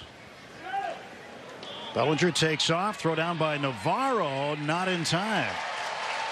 So former Dodger Deanna Navarro back behind the plate, taking over for Plawecki. Cody Bellinger continuing to show off the wheels. Jump over there, get the stride moving, stretch it out, get the foot in time. Just barely got the toe in there before the tag hit his calf. Second baseman Alexis Pantoja put the tag on him. Not just a hair too late. 1-1. Breaking ball. Strike call.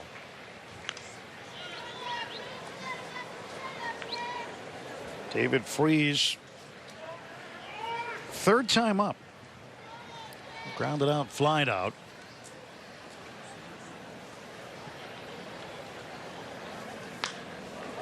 Pops this one up first base side, and right there to play it is Rodriguez. 2 men out. Russell Martin will come back up. See what Russell has left in that bat tonight after he hit a frozen rope to center field off the batter's eye. 1 for 2, and Russell and Deanna Navarro know each other. They were in the Dodger system at the same time early on.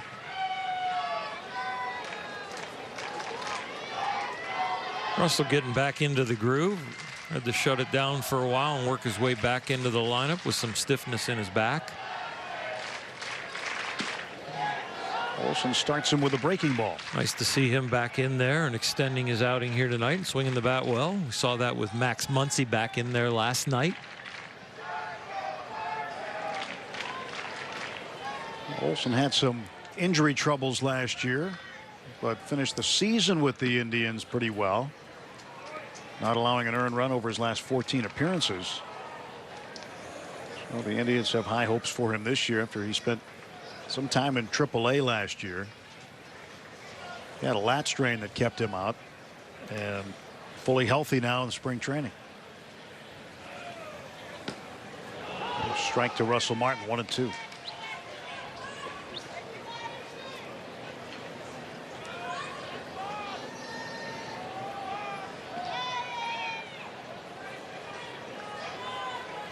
So Russell grew up in Montreal, and they didn't have high school baseball on the side of town he lived on, so he had to commute to the opposite side of town just to play high school baseball. Figure, well, most people his age were strapping on skates like you, Oral, playing hockey. Yep. I was born in Buffalo and spent a year in Toronto, and my dad was transferred up there for a job. Then came back to the Cherry Hill area, Cherry Hill, New Jersey, and ended up playing hockey out of Philadelphia as my winter sport. Stay in shape. You could skate backwards pretty well. You played defense, right? Defense on a regular shift, and every once in a while on the power play, left wing is pretty good in front of the net, tipping the puck, and was used to it as a defenseman, understanding the game around the cleaning net. Up the garbage in front of the net. Oh yeah, and 6'3" and then 3-inch more on skates. Martin hits one well to left field, but the ballpark will hold it. As that one is hauled in for out number 3. No runs, 2 hits, 1 left. We go to the 7th, 2-1 Dodgers. 2-1 as we go to the top of the 7th inning. Dodgers lead. New pitcher on is JT Chargois. 1-0 this spring, an ERA of 3. This will be his 7th appearance. He's gone 6 prior innings, striking out 5, and he's just allowed 2 runs so far. So the right-hander gets to work here tonight. Russell Martin still completing the battery. Russ was catching late into this game. And Lana is standing by. Lana? Brad, you very quietly, I know it's a small sample size since you came to this club, have had a nice and strong spring. How pleased are you with the results so far? I'm feeling good. You know, my body feels really, really good. You know, last year when I kind of ended my season early to have surgery, this is kind of what I envisioned, you know. Wanted to get right so I could help a team in 2019 and feel really good about it. You're putting them in a very tough position, which I'm sure is something that you wanted to do when you got the call to come over here. What are you hoping that they've noticed as to what you've done so far? You know, I'm just trying to, just trying to play. I want to win. You know, that's part of why I came here. It seems like they have a lot of the same type of player. You know, guys that are good dudes, meaning they play hard, they do things the right way, they pick each other up, and that's why they've had the success they've had. So just trying to fit right in, honestly. Same type of player, meaning versatile player that can play a lot of places, which you certainly fit that mold. Are you more appreciative of the fact that you're able to do that now than maybe you were 3 weeks ago? No, for sure. I think the National League, fits my style of play. I think, obviously Chris and Kike have done a tremendous job. And then you got some other guy, Belly. I mean, Belly is so athletic. He can do anything. A lot of moving parts, but then, you got guys that obviously, having Corey back at short this year, JT holding down third. I mean, everybody's on the same page, guys that really want to go out there and win ultimately, which makes it fun. And you are in a unique position, a unique perspective in that you have an opportunity to opt out after this spring training. Perhaps if it's not going to work here, if it's not a proper fit for both sides, do you feel like you've shown the other 28 clubs what you could do too? I think, what I'm focused on is really making this team. I think there was some mutual interest from the beginning. This is, where my feet are, that's where I want to be. And I think if you do things the right way, you play hard, you care about people, I think it ends up working out for you. But, there's still a lot of time left. I know it sounds crazy. There's only 5 or 6 days, but in the baseball world, a lot can happen. A lot certainly can happen, Brad. Strong showing so far. Thank you so much for your time. Thank you. All right, guys. Thank you, Alana. He wants to be where his feet are. He's a good dude. Yeah. And I can tell why he's fitting in. Ever since he walked through the door, everybody has loved him. Chargois pitching to Stamets, and he missed and issues him a free pass. So that's ball 4, and the Indians with a tying run aboard here in the 7th.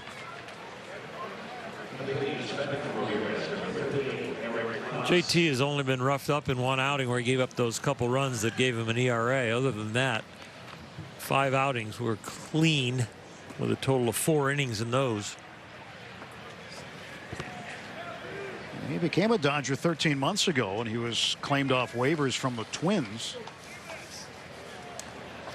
He was out of Rice University. Sulphur, Louisiana's home. Here's Eric Haas. His first plate appearance for the Indians. Dodger middle infield playing for 2. Pitch low and in. So Chargois having a little difficulty finding the strike zone.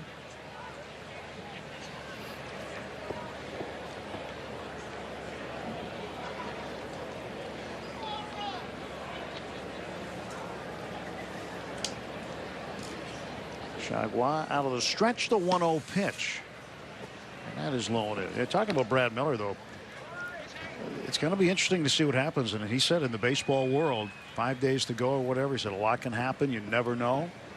He's really concentrating on making this ball club. And Alana mentioned the opt-out to him. And, he's taking it one day at a time. Literally, it's cliche in baseball, but sometimes it's very true.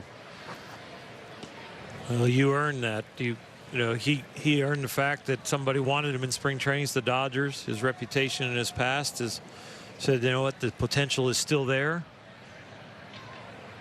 And he's been a welcome addition here to camp, and hopefully they can work it out with him because he looks like he can help the club. But it does come down to a numbers game. There's a cap on how many you can carry.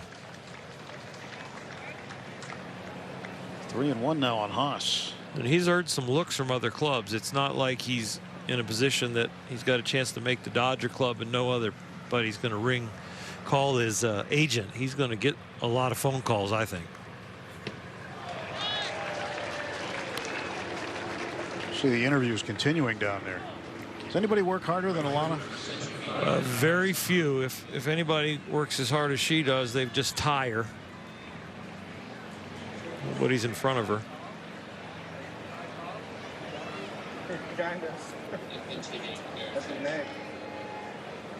3-2 pitch now to Eric Haas. In the air to right. And back after it, Cody Thomas. And he'll watch it go into the bullpen. It's a 2-run opposite field home run for Eric Haas. And the Indians now in front 3-2.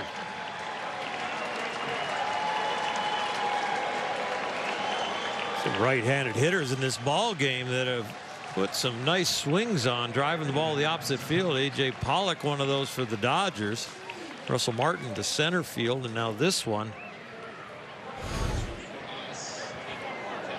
Eric Haas goes down and gets it. And watch the end of this replay. Watch the bullpen catcher on the other side of the fence. He's out. I wasn't worried. He had all the gear on. Very routine to catch that ball. He's kind of nonchalant. So Haas with a 2-run dinger. And the drive up 3-2. Kai Tom is the batter. 1 for 3. He's now playing right field. As JT Chargois fires home, and it's low.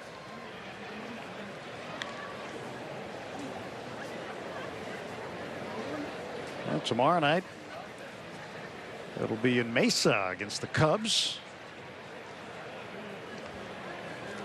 Corey Seager set to play tomorrow night. It'll be his first Cactus League game. And Tom hits this one over the head of Ezekiel Carrera and off the center field wall. Tom will pull up with a double.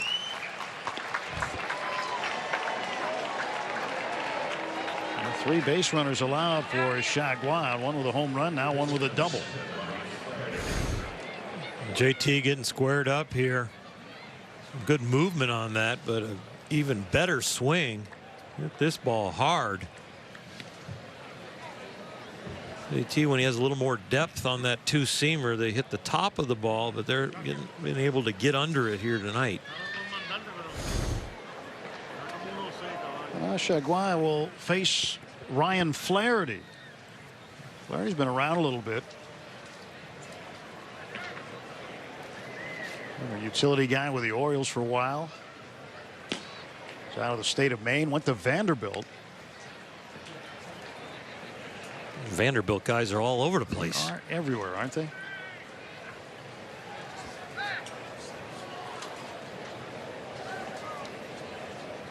Flaherty's been with the Orioles, as we mentioned, the Atlanta Braves last year for just that season. 1 ball and 1 strike to Flaherty. In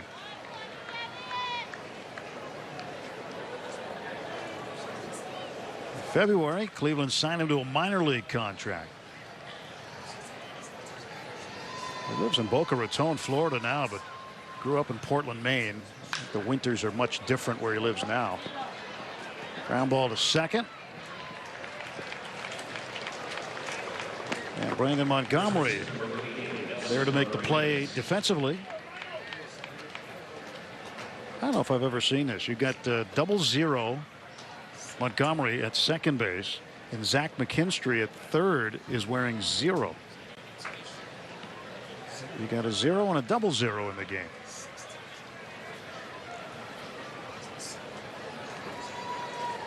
Infield is in. 1 out. Nelson Rodriguez is the first baseman. He picked on JT's fastball. I'll tell you what, he's all of a sudden started to throw the breaking ball, and it looks a little bit better. That one was a hanger, but the last batter he threw a couple of good ones.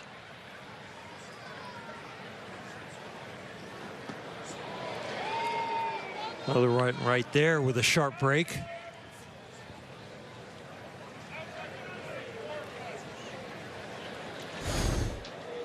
Russell Martin getting a good scouting report today on a lot of the different pitchers that he will see throughout the year.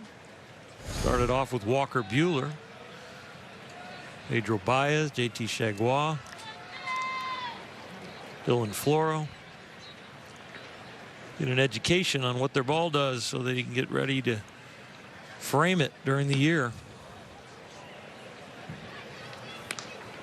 So when you talk about defensively, when you look at Russell Martin's chest protector, and he's got the gold label right in the center there, the gold Rawlings label, that's the sign of a gold glover. Can only wear that if you've won a gold glove.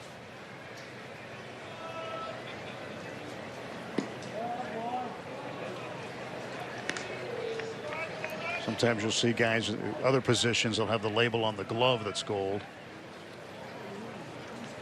Yadier Molina get a platinum? He's got all the precious metals. And Arenado? Yeah, he has got 2 platinums, I think. Yeah. Good looking curveball there. Yeah, you'll see plenty of Nolan Arenado this year. For a long time to come. He is a good player. Really good.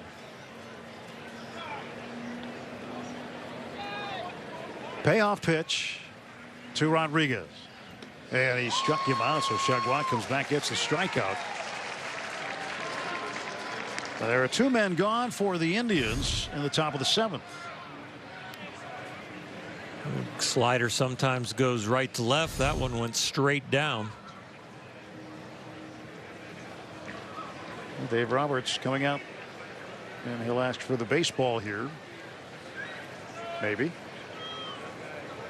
Yes, he does. And Chargois will be finished for the evening. And a new pitcher coming on for the Dodgers.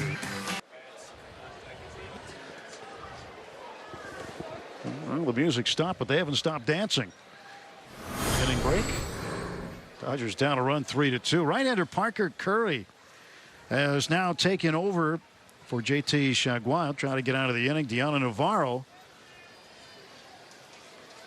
switch hitting catcher.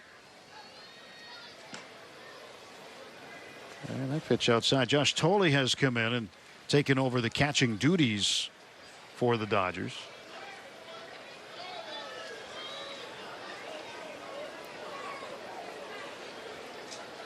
And the pitch is in there for a strike.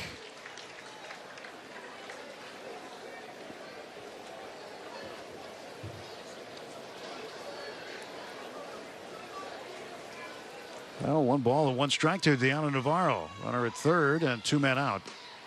Another strike delivered.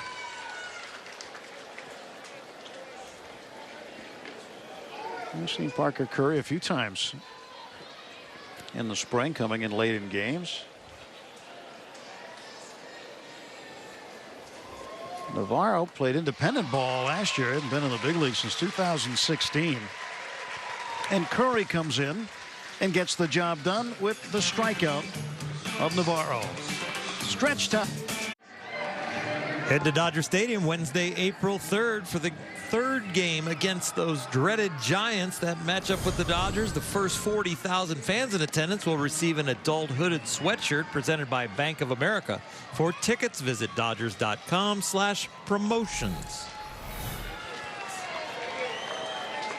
Spring training. It's getting closer and closer to its conclusion for 2019. A.J. Cole will take over on the hill for the Indians. Right-hander will face Alex Verdugo. Dodgers down a run. First ball swinging Verdugo. That is scooped up by Rodriguez. Tossed to Cole, 1 out. 3-1 put out, and that's how the Dodgers' 7th inning starts.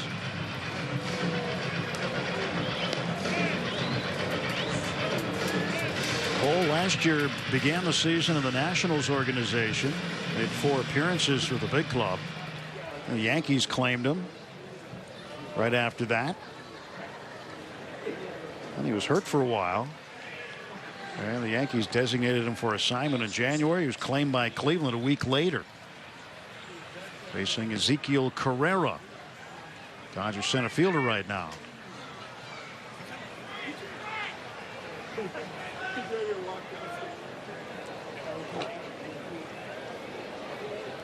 And a 1-0.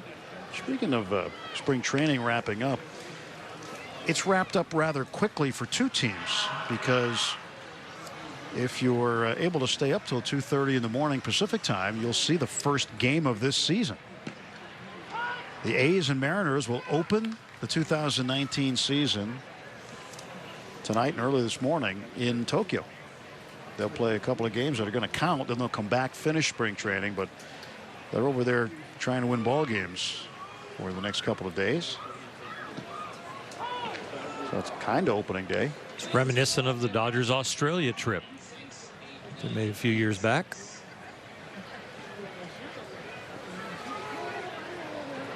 Not an easy thing to do on the body, right? No, it is not. Fly ball left field.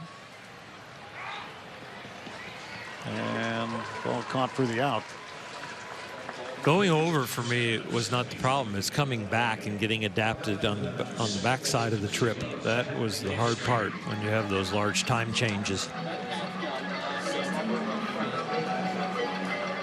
Yeah, it's definitely different when you coming and going. When you go over there, you're excited to get there. You get there, you hit the ground running. You still have some energy, but on the way back, whenever you travel that distance, it sneaks up on you. Yeah, it sure does. I had the pleasure of going to Dubai because of the Dodgers' relationship with Emirates Airlines, and Ross Stripling, myself, and Bob Guerin went over as part of that relationship. Some clinics over there, and it was a tremendous trip. But coming back with exactly 12-hour difference, days are nights and nights are days. Boy, it took me about 5-6 days to even feel like myself. Yeah, how'd you get to sleep the first couple of nights? It was hard to keep forcing yourself to move the clock an hour or two a day. Well, you're going to bed at lunchtime. 2-0 to McKinstry. It's one toward the middle. And that's an out as well. So Dodgers go quickly in the bottom of the seventh. 1-2-3. A.J. Cole, solid inning for Cleveland. We move to the eighth. 3-2 Indians. 3-2 Cleveland. Top of the eighth inning. Yordy Cabrera now on to pitch against Cleveland in the top half of the eighth inning. Cabrera's ERA 8.31 this spring. Last couple of outings, he has gone deep into counts. And he will face Oscar Gonzalez first, the left fielder.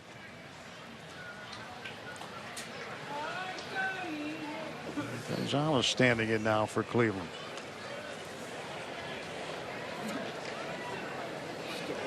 Well, first pitch coming from Cabrera here. And that is down and in. Alon had a chance to catch up with Alex Verdugo. Alex, how much emphasis do you put on results from spring, good or bad? How long do you think about them? I mean, I feel like I think about them a good amount, but I also, like for the next day, I know like to erase my memory of it, but I probably think about it all night, just I expect a lot from myself. And, when I miss pitches that I know that I can hit and drive and, potentially get a base hit, I get a little upset with myself. Did you get that sense tonight that you saw pitches better than the results would illustrate? Yeah, I mean, I felt like I had a good first at bat. Obviously didn't end with the outcome that I wanted. And then that last at bat that I had, just a little bit on top of the ball. But I feel good. Just, it's at a point where you're a little frustrated because we're at the end, and, I feel like I should be hitting those pitches just a little bit better, but we still got some room to go. Is there more pressure this final week, you think, of spring, just leading up to the regular season than you felt coming into camp? No, I don't. Pressure or not, I don't care. Like, you know what I mean? I got to go out there and I got to play. I got to do what I do. I expect a lot from myself, so pressure or no pressure, I think I put it on myself. It's not me to pressure to make the team. It's just I want to do good at all times. Can you appreciate how much growth there has been from this point this year to last year? I mean, now you're done. You can go away. Last year, you were the guys coming in at the end of the game versus your position now. Yeah, definitely. You know, it's a little bit better to get out here, to get out of the game a little bit earlier. But, you know, I'm just happy I'm getting my at-bats, getting my playing time, and, you know, just getting ready for the season. When you and I first spoke last spring, we talked a lot about you being comfortable with the uncomfortable. Do you still have that mantra with you? Yeah, definitely. I mean, that's something that just hasn't left, you know. There's a lot of situations in life that makes you feel uncomfortable, and my biggest thing is I try to be comfortable, you know. If that's goofing around, you know, maybe trying to make a little funny, you know, so I'll do that. But, yeah, I just try to find any way to be comfortable. Seize these next 5 days, Alex. Thank you for your time all spring. Thank you. All right, guys. All right, thank you very much. Alex Verdugo trying to make it funny. Well, he's had a decent spring, and it's interesting to hear, you know, the mindset of a player. And I thought it was a great question by Alana too. How long do you think about, you know, the results and things that happen during these games? He says, well, you know, I take it pretty seriously, and all night I might think about it. He's down there talking to Chase Utley. Well, these uber talented young guys, it's amazing we get to watch them grow up right before our very eyes with the Walker Buehlers and Julio Uriases and Alex Verdugo and others. Chase Thompson retired by Cabrera. There's 2 down. From year to year, you just see their makeup change and how they present themselves and how they're processing what's going on in their career. And what a great mentor and advisor you could have with Chase Utley there talking to you about stuff. That'll speed up your learning curve in a hurry.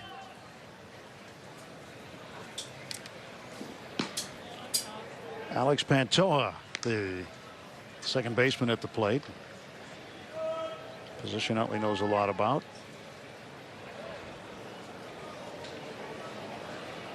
You think about the 2008 Philadelphia Philly team he was on. They were pretty impressive. Jimmy Rollins at shortstop, Ryan Howard at first base. It just goes on and on. They were stacked. They ended up winning the World Series, beating Tampa Bay.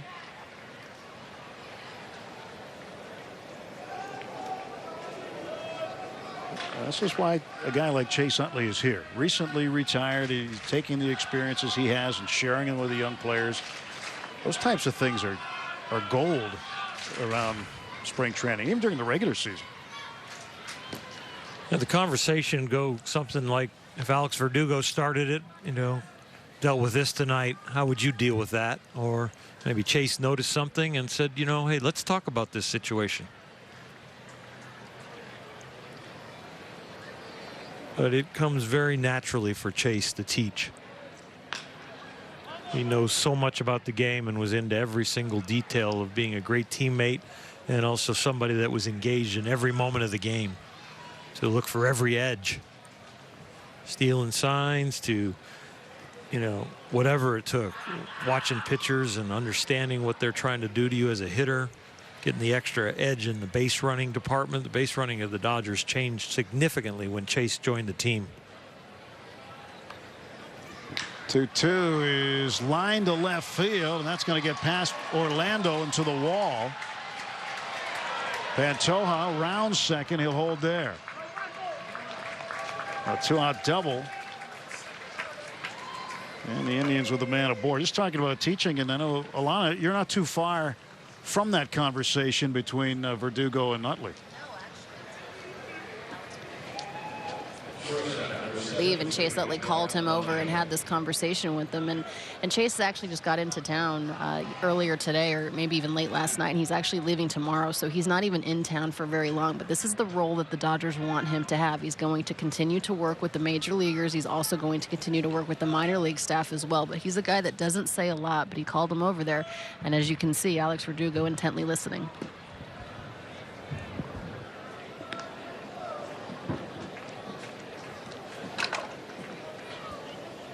See that conversation continue. I know you've done that with young pitchers. I'm fortunate enough to put the uniform on during the day on some days, and some days in the spring this year I had to be away, but love to be down there and to rub elbows with the guys and help out. Miguel Eladio chops one to short.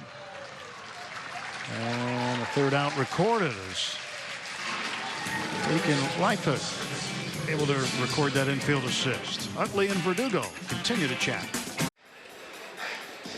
3-2 Cleveland, bottom of the 8th. Let's check in with the studio for Access Sportsnet Dodgers, presented by your Southern California Ford dealers.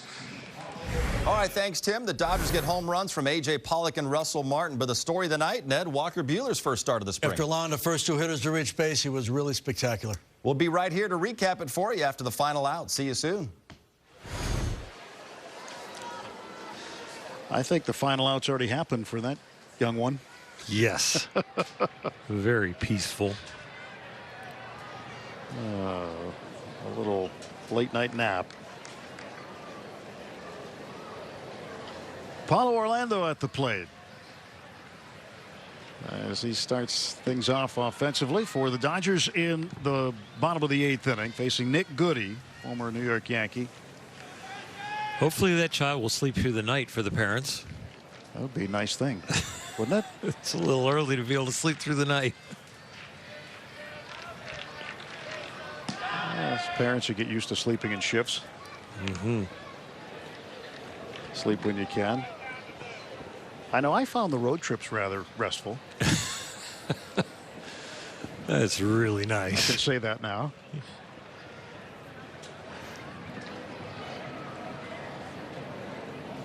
Two-0 pitch to Orlando. He swings and misses. 2 balls and a strike to Paulo Orlando.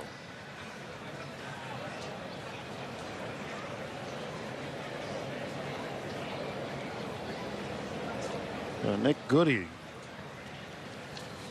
Again, he was a guy that had some time with New York. He'd been around a little bit. A breaking ball in for a strike to Orlando.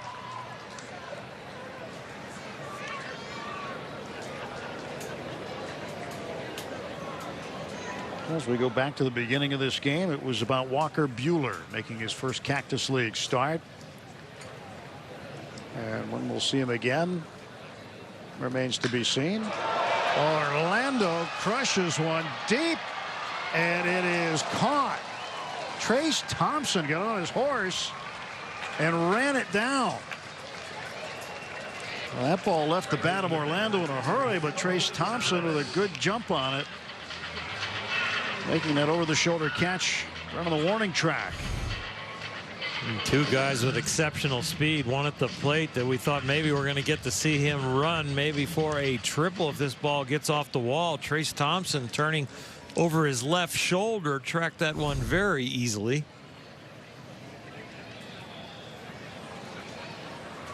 Oh, Goody gets some good defense behind him now, delivering to the right fielder Cody Thomas. This will be the 3rd season for Goody in Cleveland. Made his big league debut with the Yankees in 2015. Came up with their system.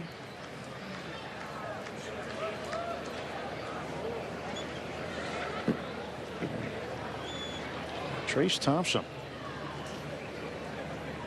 He can run. 0-2 pitch. Did he go? Yes, he did, said home plate umpire Doug Eddings. And Navarro throws down to get the out. And Deaner Navarro, I think you were asking the question during one of the breaks about Russell Martin and Deaner Navarro. They were teammates on the Dodgers in 2007. They were the catching tandem. Mike Ahmed. We've seen him at second base. We've seen him at shortstop. We're seeing him at first base tonight. 2 outs in the bottom of the 8th inning here at Camelback Ranch. A very pleasant night for baseball. Crowd of nearly 9,000 tonight. It's kind of thinned out a little bit. The game has gone on, but seen a lot of big crowds here. See another one tomorrow over in Mesa. Spring training is very popular. The fans absolutely love it. Seeing the guys, enjoying the weather. The weather's been a little sketchy this spring, but normally you get a lot of good weather here in Arizona. A nice quick trip over from Los Angeles to come see your home team. You talk about moving spring training from Vero Beach to here in Arizona. That was one of the factors, certainly. And also that the parent club is closer, where you can, if guys have to come down for rehab or whatever, they are just a really short flight away, as opposed to having to fly cross country. Yeah, it's been a very successful move here. And the facility has been outstanding, and everyone has enjoyed it immensely. It was shocking to move from Vero with all the history that was written there and everything that has gone on, but this has been a nice chapter and will continue on for a long time. Well, Florida is good for spring training, and if you want to work on your driving skills, you're going to like spring training in Florida, because you know, usually your closest opponent can be about 45 minutes away. East-west is tough in Florida. That's 3.5 hours. Alligator Alley, here you go. But here, your longest distance you might go is 45 minutes. Everything's really close as Ahmed goes down swinging, and we go to the 9th inning. Enjoy watching fireworks from the field after every Friday night Dodger game, presented by Denny's. March 29th is the first one of those, that Friday night fireworks show of 2019, with the music celebrating this year's inductees into the Rock and Roll Hall of Fame. Visit Dodgers.com/promotions. Mosley on the pitch here in the 9th inning. Ryan had a win a couple of nights ago, on the 15th, actually, over in Goodyear against the Reds. Right place, right time at the end of the game. The Dodgers had an 8-run 8th, and now he gives up a base hit to Eric Haas, who has a home run and a single. A leadoff single for Haas.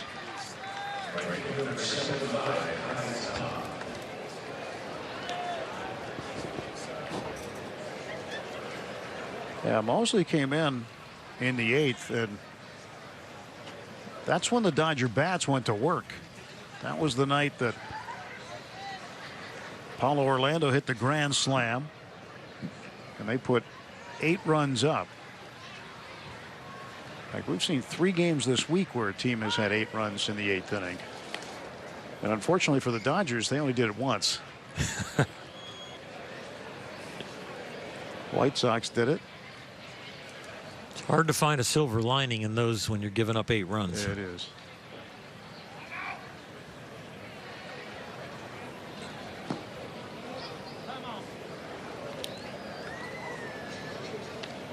Ka'ai Tom at the plate. Doubled in the 7th inning. 1 for 1 tonight. Facing Ryan Mosley. He was drafted twice, once by Tampa Bay, once by the Orioles. And he ended up with the Dodgers, as it turned out. Lubbock, Texas home, and went to school at Texas Tech.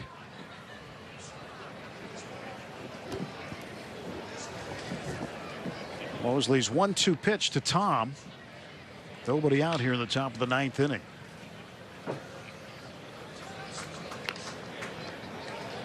Ryan Mosley has exceptional movement on that sinking fastball. Kind of a slashing delivery. A power sinker type. Yeah, it's got some deception in the delivery and some late movement with the sinking action. When he pulled a little bit.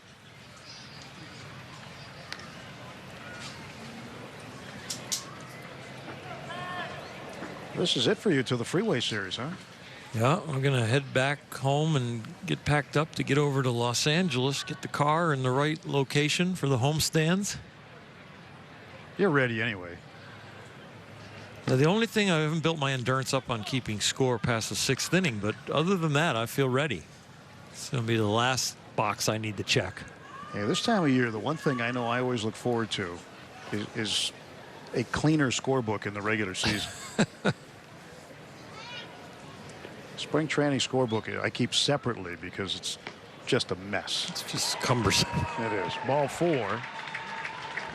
So Tom draws a walk, 2 on and nobody out for Cleveland. A scorecard in spring training only happens about once every 2 weeks in the big leagues. In the regular season, maybe even longer. Nothing is like those first 10 games in spring training. No.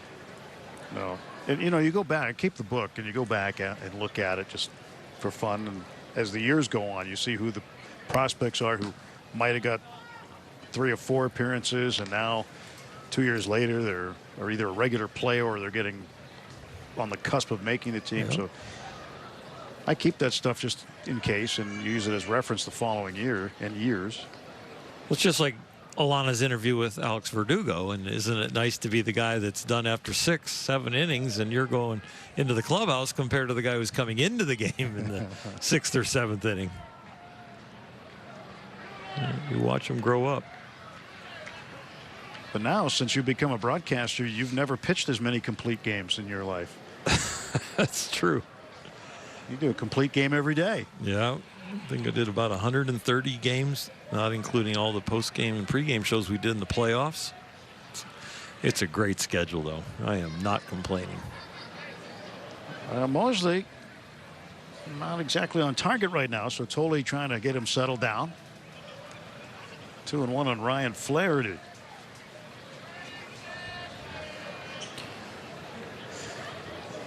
When you're coming through the minor leagues and as a pitcher, you think you have great command and you start working your way up the ladder. Well, one of the things about command is as the hitters get better, they don't swing at the borderline pitches, or they don't jump out at pitches that are really kind of erratic. So all of a sudden the higher level hitters really force you into a place where they define what your command is.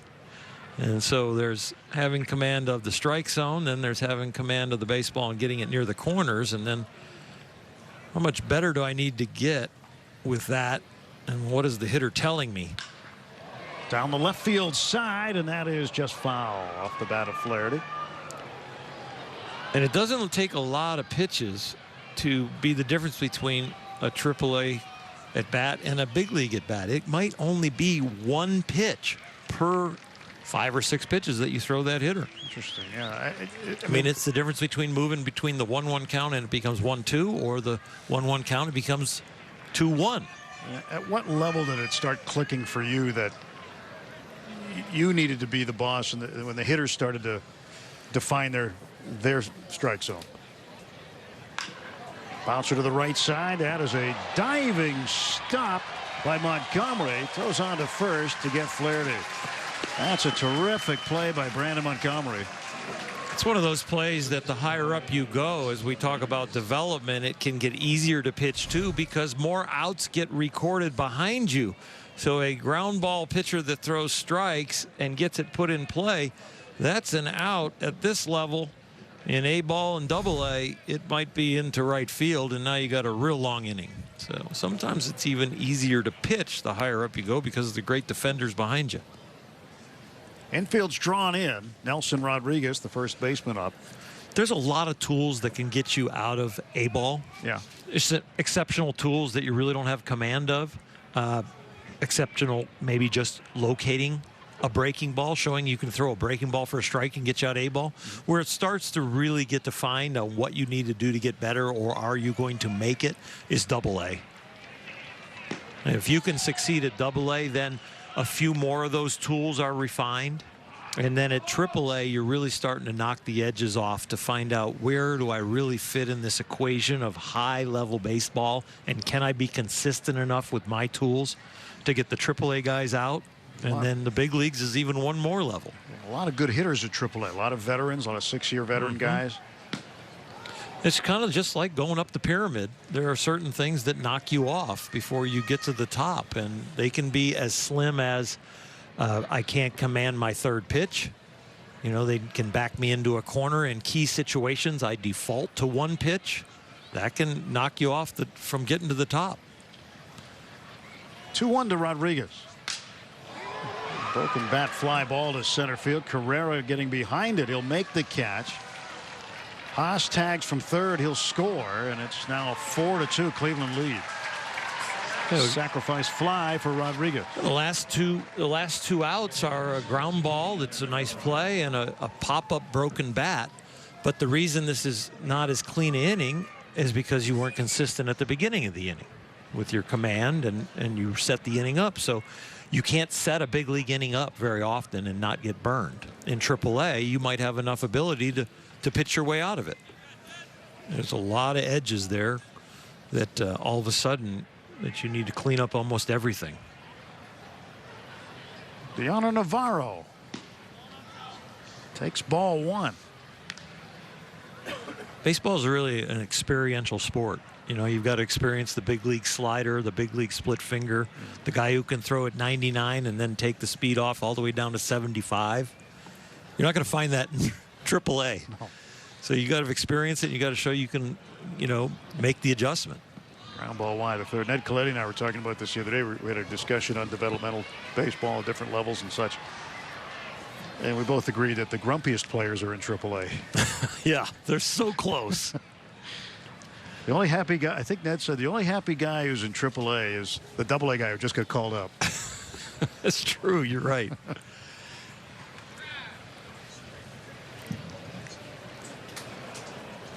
Ryan Mosley pitching to Deanna Navarro. One strike pitch. Foul back to the screen. It's 1-2. The grumpiest guy in AAA is the guy playing the position that there's a need at the big leagues, and they go to AA and get him. Oh, yeah. And they go right over him. Ouch. That's where this game can be cruel sometimes. That's when you find out where you really are on the depth chart. It's a hard game for a lot of reasons. 1-2 now. Navarro hits it up in the air over the Dodger dugout now to play. I've told this story before, but Bert Hooton was the veteran on the club with the Dodgers when I made it, and he would drive me into the ballpark because I only owned one car and left the car home for the wife. And on those commutes, I learned an awful lot, like the conversation between Alex Verdugo and Chase Utley earlier. I had 40 minutes with Bert Hooton going to the ballpark and sometimes coming home. And one of the biggest lessons I learned was, he said, "Oral, what's it like to be in the big league?" I said, "I love it." He goes, "How hard was it to get here?" And he goes, "I go, it was really hard. 4.5 years, 17-round draft pick, winter ball, 2 years, Dominican Republic, Venezuela, Arizona Instructional League for 2 years." He goes, "Well, it's harder to stay here. All those guys you were watching the big leagues, you put targets on our back to get our job, and now that target's on your back." And the Verdugo-Utley conversation continues. To shallow center, Carrera. Plenty of room, makes the catch. As class at the University of Baseball continues here in Glendale. 4 runs, 11 hits, and an error for Cleveland. 2-7-0 for the Dodgers. We go to the bottom of the 9th inning. Last wraps for the Dodgers, and Jared Robinson, a right-hander, comes on to pitch for the Indians, trying to wrap things up here tonight. It would be a safe situation for him. He is from West Covina. Jared Robinson has been in the Cleveland system for just a few years, handful of years. Was in single A Lynchburg last year and double A Akron. Had one appearance with Akron, but 29 in high A with Lynchburg. So just like we were talking about, a guy trying to make that leap out of A ball, get to double A and stay and continue to climb that ladder. Deacon Lightfoot, the shortstop, is the batter.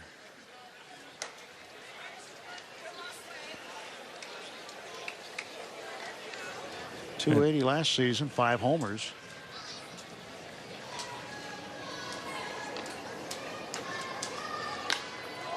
He fouls this one off, and it's 1-1. Like we've been talking about, this is not only an opportunity to show how good you are in this arena, it's an education on what do I need to do going into my minor league season. What do I need to improve on and get better at? The coaches can tell you, but until you get exposed on the field, maybe even get embarrassed a little bit, you don't put that daily emphasis on picking on that detail and going after it, putting the work in it takes to get rid of it. And all those guys, like, of course, Dave Roberts and Bob Guerin, have been there before yourself. You know, you deal with failure in this game, and failure can be one of your better teachers. And Dave Roberts is so good at, in the midst of being critical and understanding how a player needs to improve, what he needs to improve on, but being positive and encouraging at the same time. And so you receive it a lot better and you're ready to work on it. Well, strikeout, Navarro's throw down there. So 2-3 goes the put out. Those borderline check swings at the end of a spring training game, you're usually going to get rung up on. Veteran umpire Doug Eddings behind the plate has called about 3 of those since the inning total got up to about 7. Yep, that's a swing.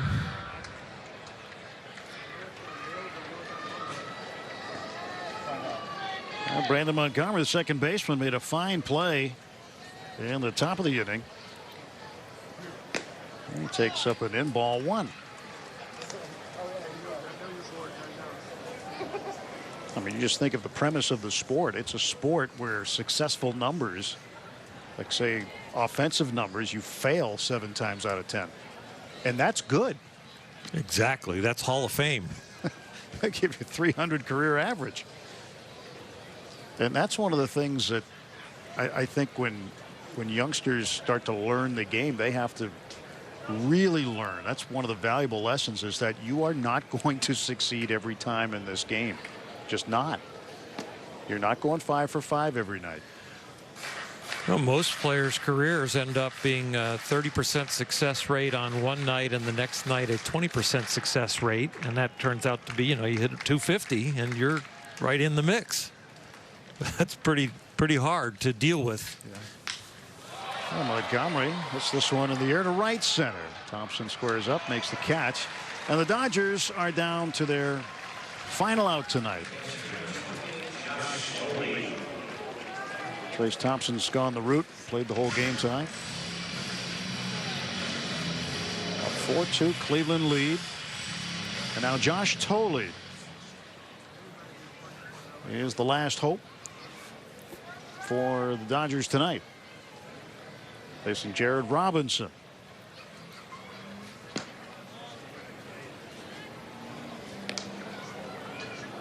Well, Verdugo still in class.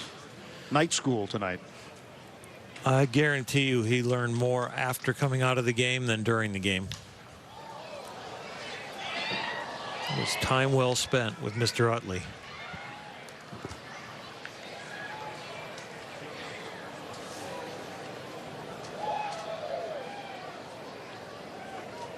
There's probably more conversation in this game than any other game. When you look at it. And it's useful conversation.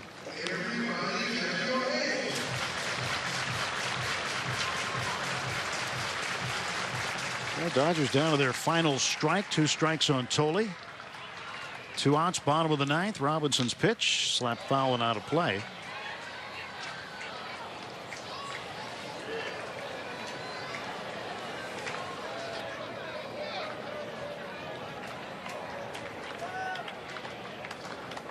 Well, Thole trying to keep this game alive. 1-2. And that's the ball game. Thole goes down on strikes. Robinson will get the save. And the Indians come into Glendale and come away with a 4-2 victory. Well, final score tonight. The Indians 4 and the Dodgers 2. For Lana Rizzo, Oral Hershiser, I'm Tim Never. Join us tomorrow. Dodgers and Cubs. Coverage begins at 6:30 p.m. Now stay tuned for Access Sportsnet Dodgers, presented by your Southern California Ford dealers.